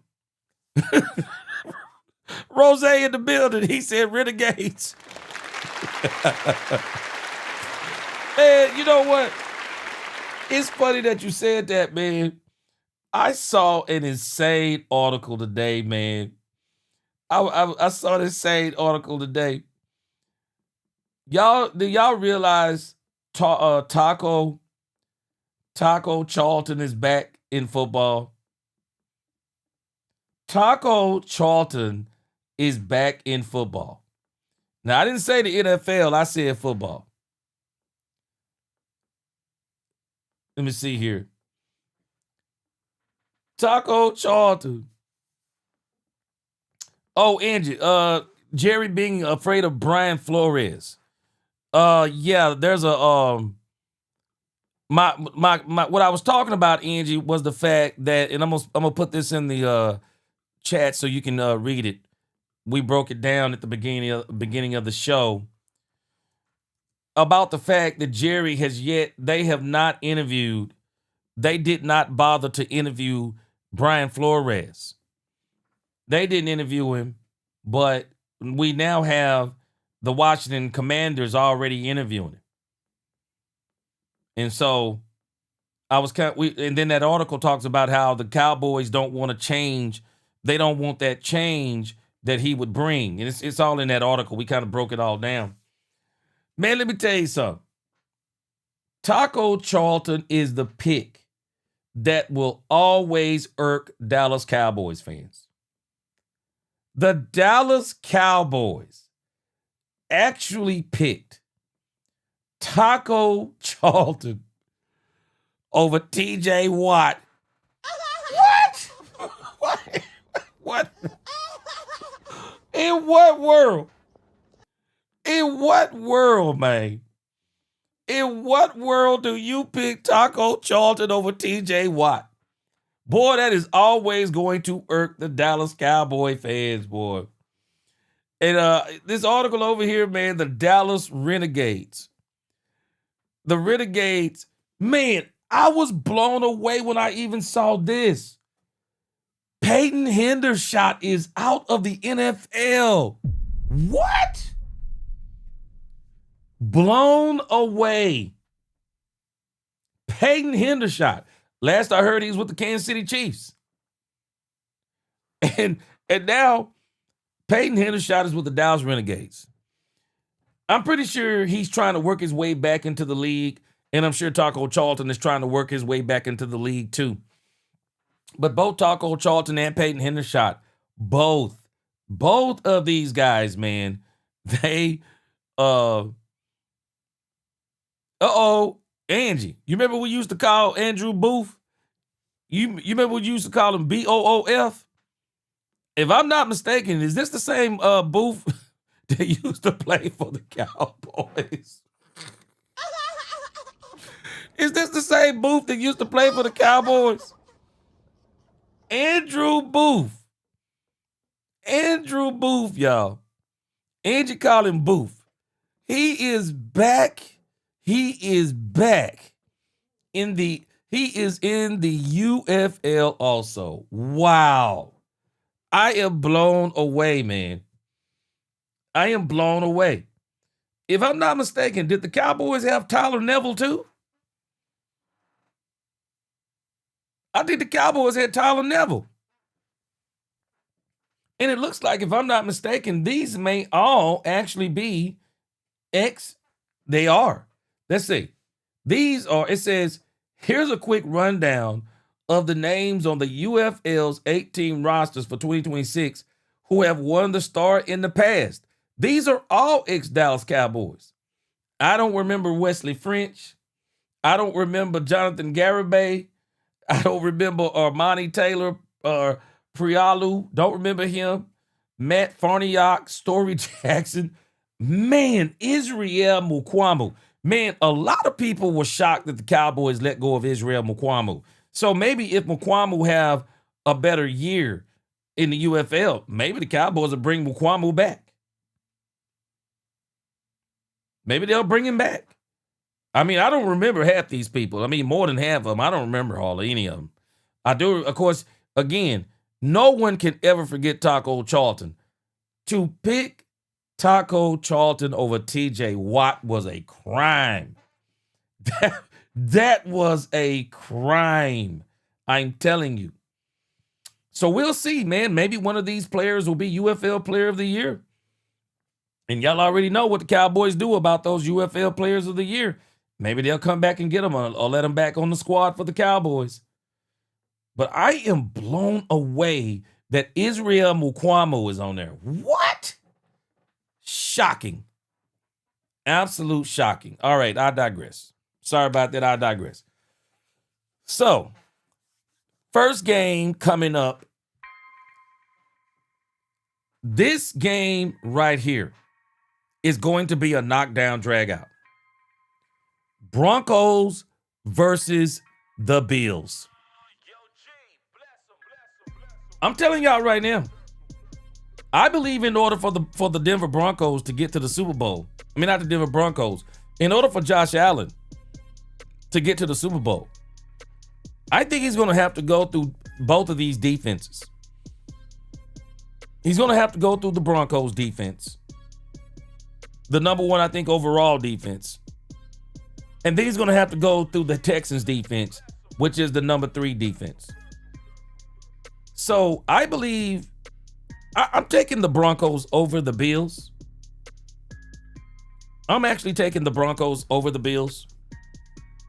I think the Bills may play a good game, but I think the Broncos, I do think the Bills are going to beat the Broncos. I mean, the Broncos are going to beat the Bills. I just think defense wins championships. And if you look at the 3 of the 4 teams that are left, their defenses are all down to business. The Texans, the Broncos, the Seahawks, and I would kind of say the Bears. But the Seahawks, the Broncos, and the Texans, they got bona fide defenses. I'm predicting that the Broncos are going to overpower the Buffalo Bills, and they're going to send Josh Allen home again. Chanel said you got the Broncos winning by a field goal. Man, I'm going to tell you, I don't even know. It might be half a point, but I think the Broncos going to beat them. I don't think Josh Allen's going to be able to do enough to overcome that Broncos defense. It's crazy. It's crazy. And they got some players that can put that leather on Josh Allen. So I think the Broncos are going to win. Man, I'm telling y'all too. I got a strange feeling. As good as the Patriots have been, man, I got a strange feeling the Houston Texans are going to beat the Patriots. The Houston Texans, I have not only watched them do this once, I've watched them do this twice. The Houston Texans can commit egregious turnovers. But the defense is so bad that the Texans still win. I got a feeling, man, the Texans are going to beat the New England Patriots. I mean, DeMeco Ryans is having one of those years. Man, I didn't even realize that C.J. Stroud was injured at the beginning. He comes back and they go on, what is this, like an 11-game winning streak or 11 out of the last 12? I mean, they have won a bunch of games. So I think the Texans are going to beat the Patriots. I think these defenses of the Broncos and the Patriots, the Broncos and the Texans, I think they're going to go to the next one. I do. Angie, I've been saying this for a minute. Josh Allen has no excuses. Angie, if Josh Allen don't get it done now, he never will. This is the easiest ride he'll ever get.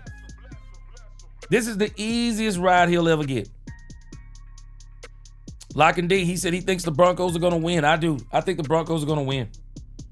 I do. Yeah. Chanel said he got him by 3 over Josh Allen. I think they're going to beat him. I do.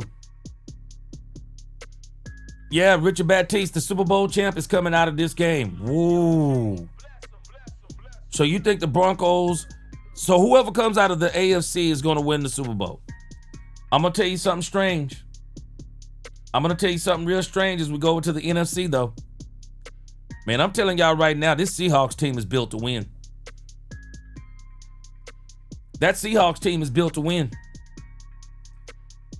I'm going to give Kyle Shanahan a lot of credit. Kyle Shanahan has lost all these players, and yet and still the 49ers are in the second round of the playoffs. Man, let me tell you something. If Kyle Shanahan gets to the NFC Championship game, Kyle Shanahan better get the Coach of the Year.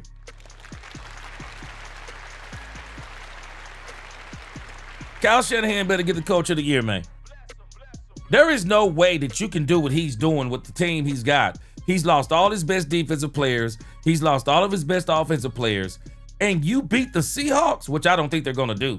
I actually think the Seahawks are going to maul the 49ers. Boy, I'm just going to be honest with you, man. The buck stops here tomorrow. Today. Man, the 49ers are going to maul the Seahawks. The Seahawks are going to maul the 49ers, man. That Seahawks team, you got to be a show enough team to beat the Seahawks. And I don't think the 49ers have enough to do it. I don't think that. Ooh! Hold on a second. Chanel said, gee, give Robert Saleh the DC the credit. Hey, Robert Saleh's done a great job. I got to give that to him, Chanel. You're right. Because he's lost some big players on defense, and they have still done it. Boy, Mel. Sam will choke once again. Boy, he better not choke. Boy, he better not choke.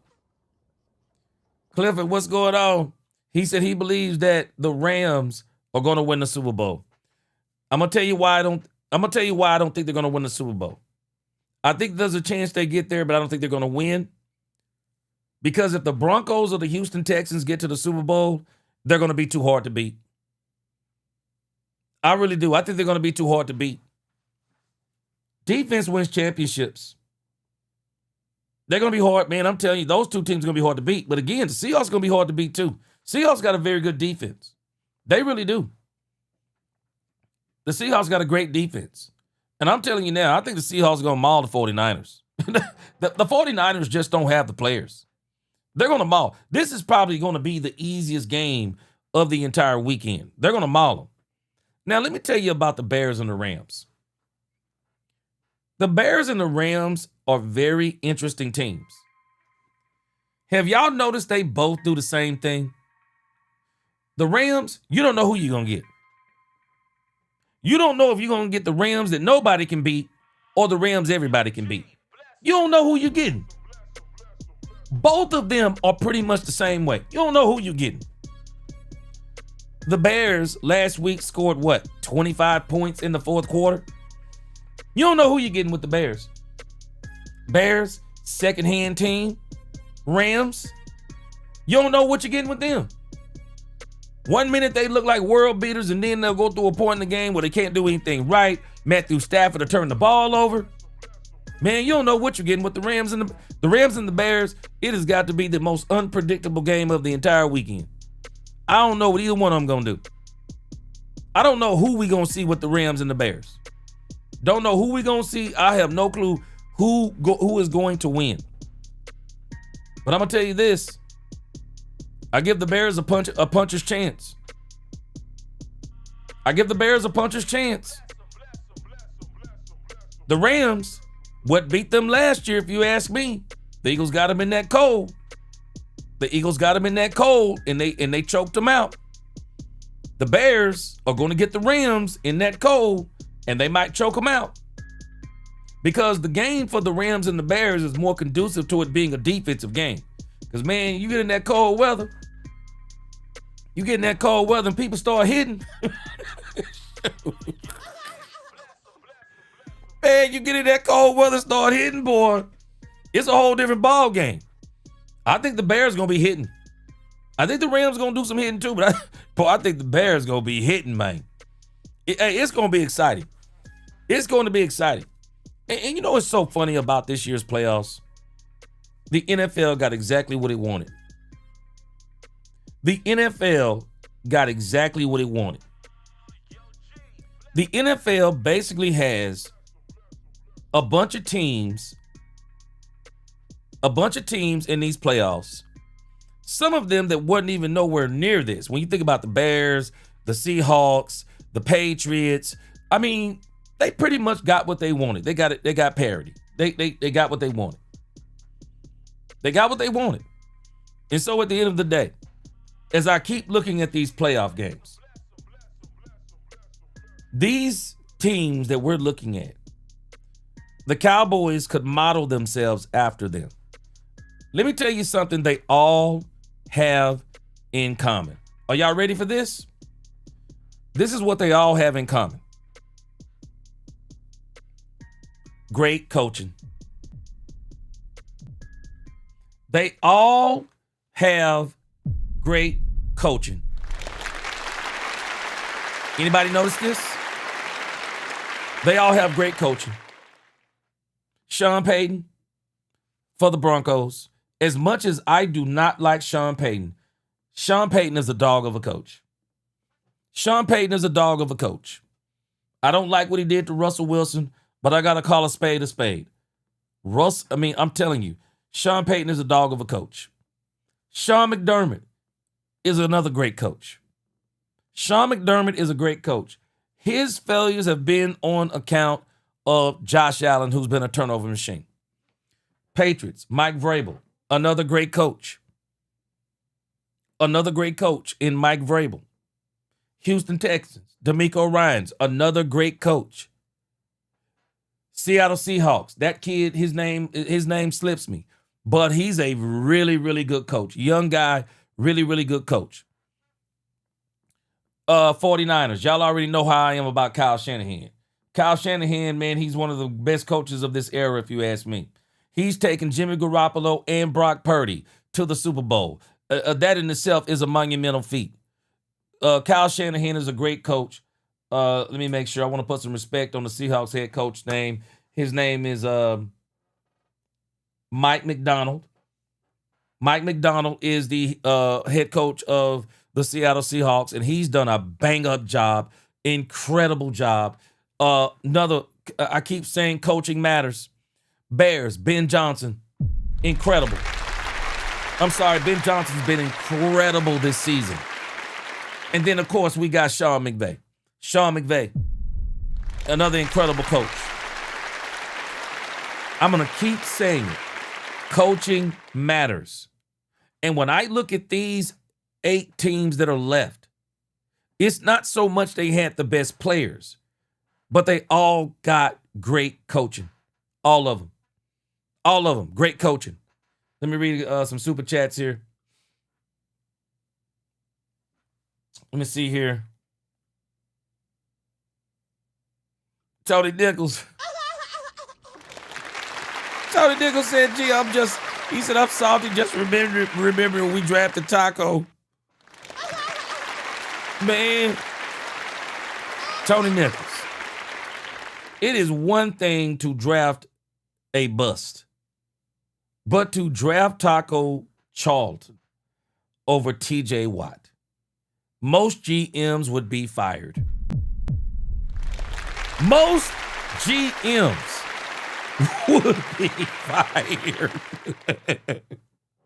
Man, you don't get to come back from you don't get to come back from drafting Taco Charlton over TJ Watt and not get fired unless you at least get to an NFC or an AFC championship game.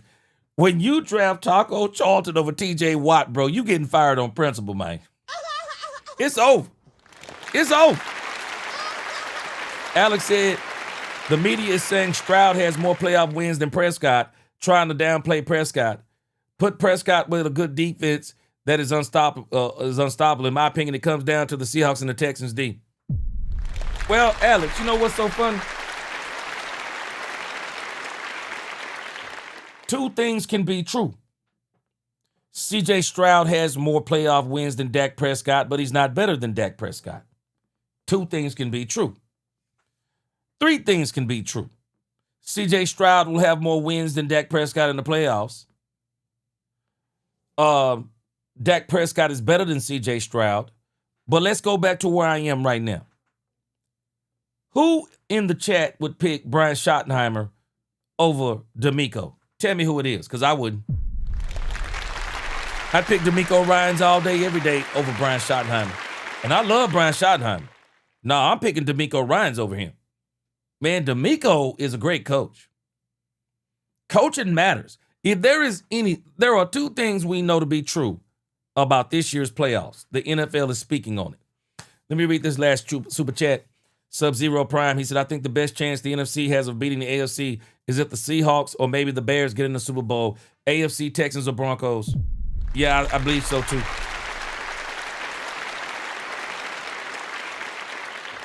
Yeah, I believe so too. But again, man, this league is teaching us something. Coaching matters. I've been saying this. Coaching matters. These guys have coached these teams to the Super Bowl. Coaching matters. The second thing this season is teaching us, you don't need Patrick Mahomes, Lamar Jackson, Josh Allen, Dak Prescott, or Joe Burrow. You don't need the best quarterback in the league to go to the Super Bowl.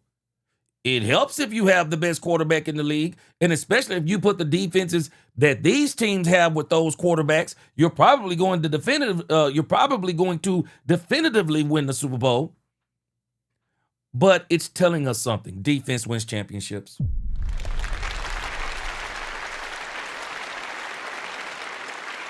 Defense wins championships. All you need is a quarterback that don't get in your way.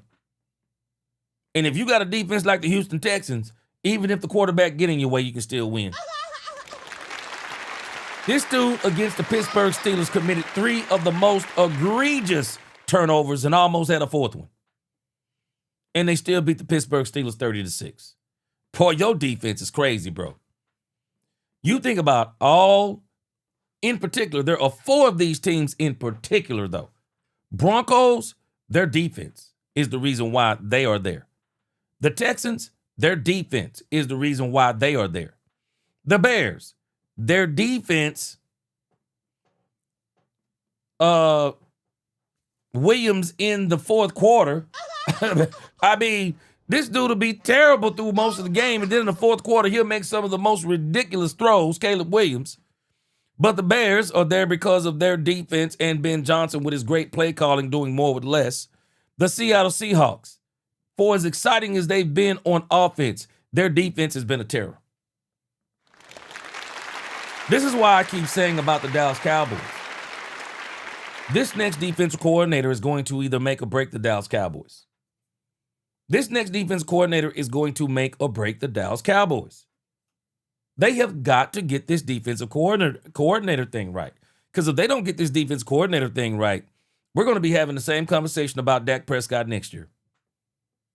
Unless Dak Prescott and that offense rises to the occasion and do exactly what I said the assignment is until the defense can prove otherwise.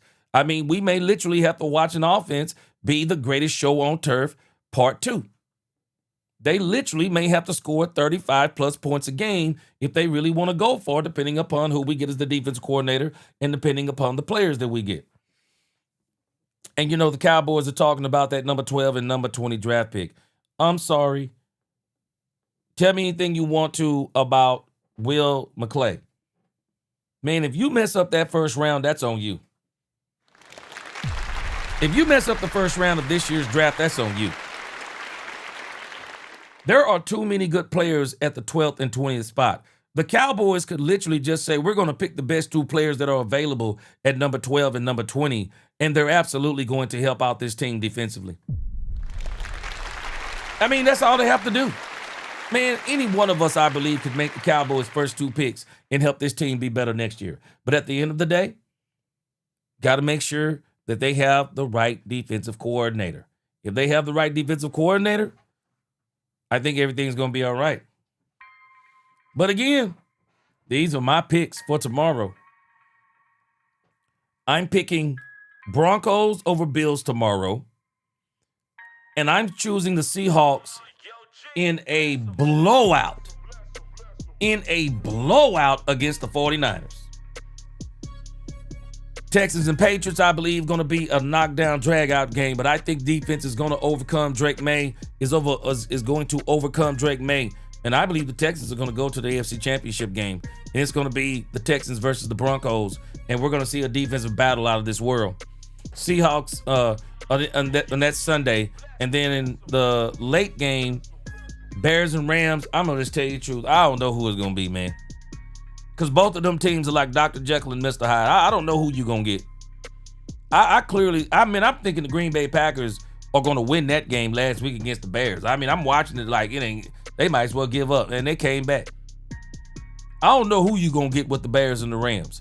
So I guess whoever does the best in the fourth quarter. That's all I can tell you. Because that's what both of them kind of do.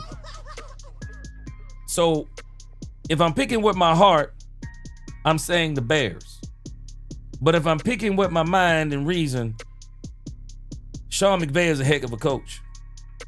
And he might be able to outsmart the Bears. But it's a cold weather game. So again, I'm going to give the edge to the Rams. So I think we're going to see, the Bears. I think we're going to see the Bears and the Seahawks, Bills and the Texans. And then we'll make our choices from the AFC and the NFC championship games next week. All right, guys, I appreciate y'all rocking with me tonight, man. We had a good old time. Had a good old time rocking with y'all tonight, man. Had a lot of fun. Best chat on YouTube. All right, guys, I'll be back later on today. Let's see. The first game for today is 17th. So our first game for the day will be 3 p.m. So you'll see me before 3 p.m., I'm pretty sure. And if I'm up to it, I may do another Cowboys After Dark and just kind of do a post-game show of the Broncos, Bills, and the Seahawks, 49ers, and then still talk about what could have been if the Cowboys would have made it there. All right? All right. Appreciate y'all rocking with me, guys. Until the next time, DC4L, God bless. Let's talk Cowboys and we talk facts. Peace.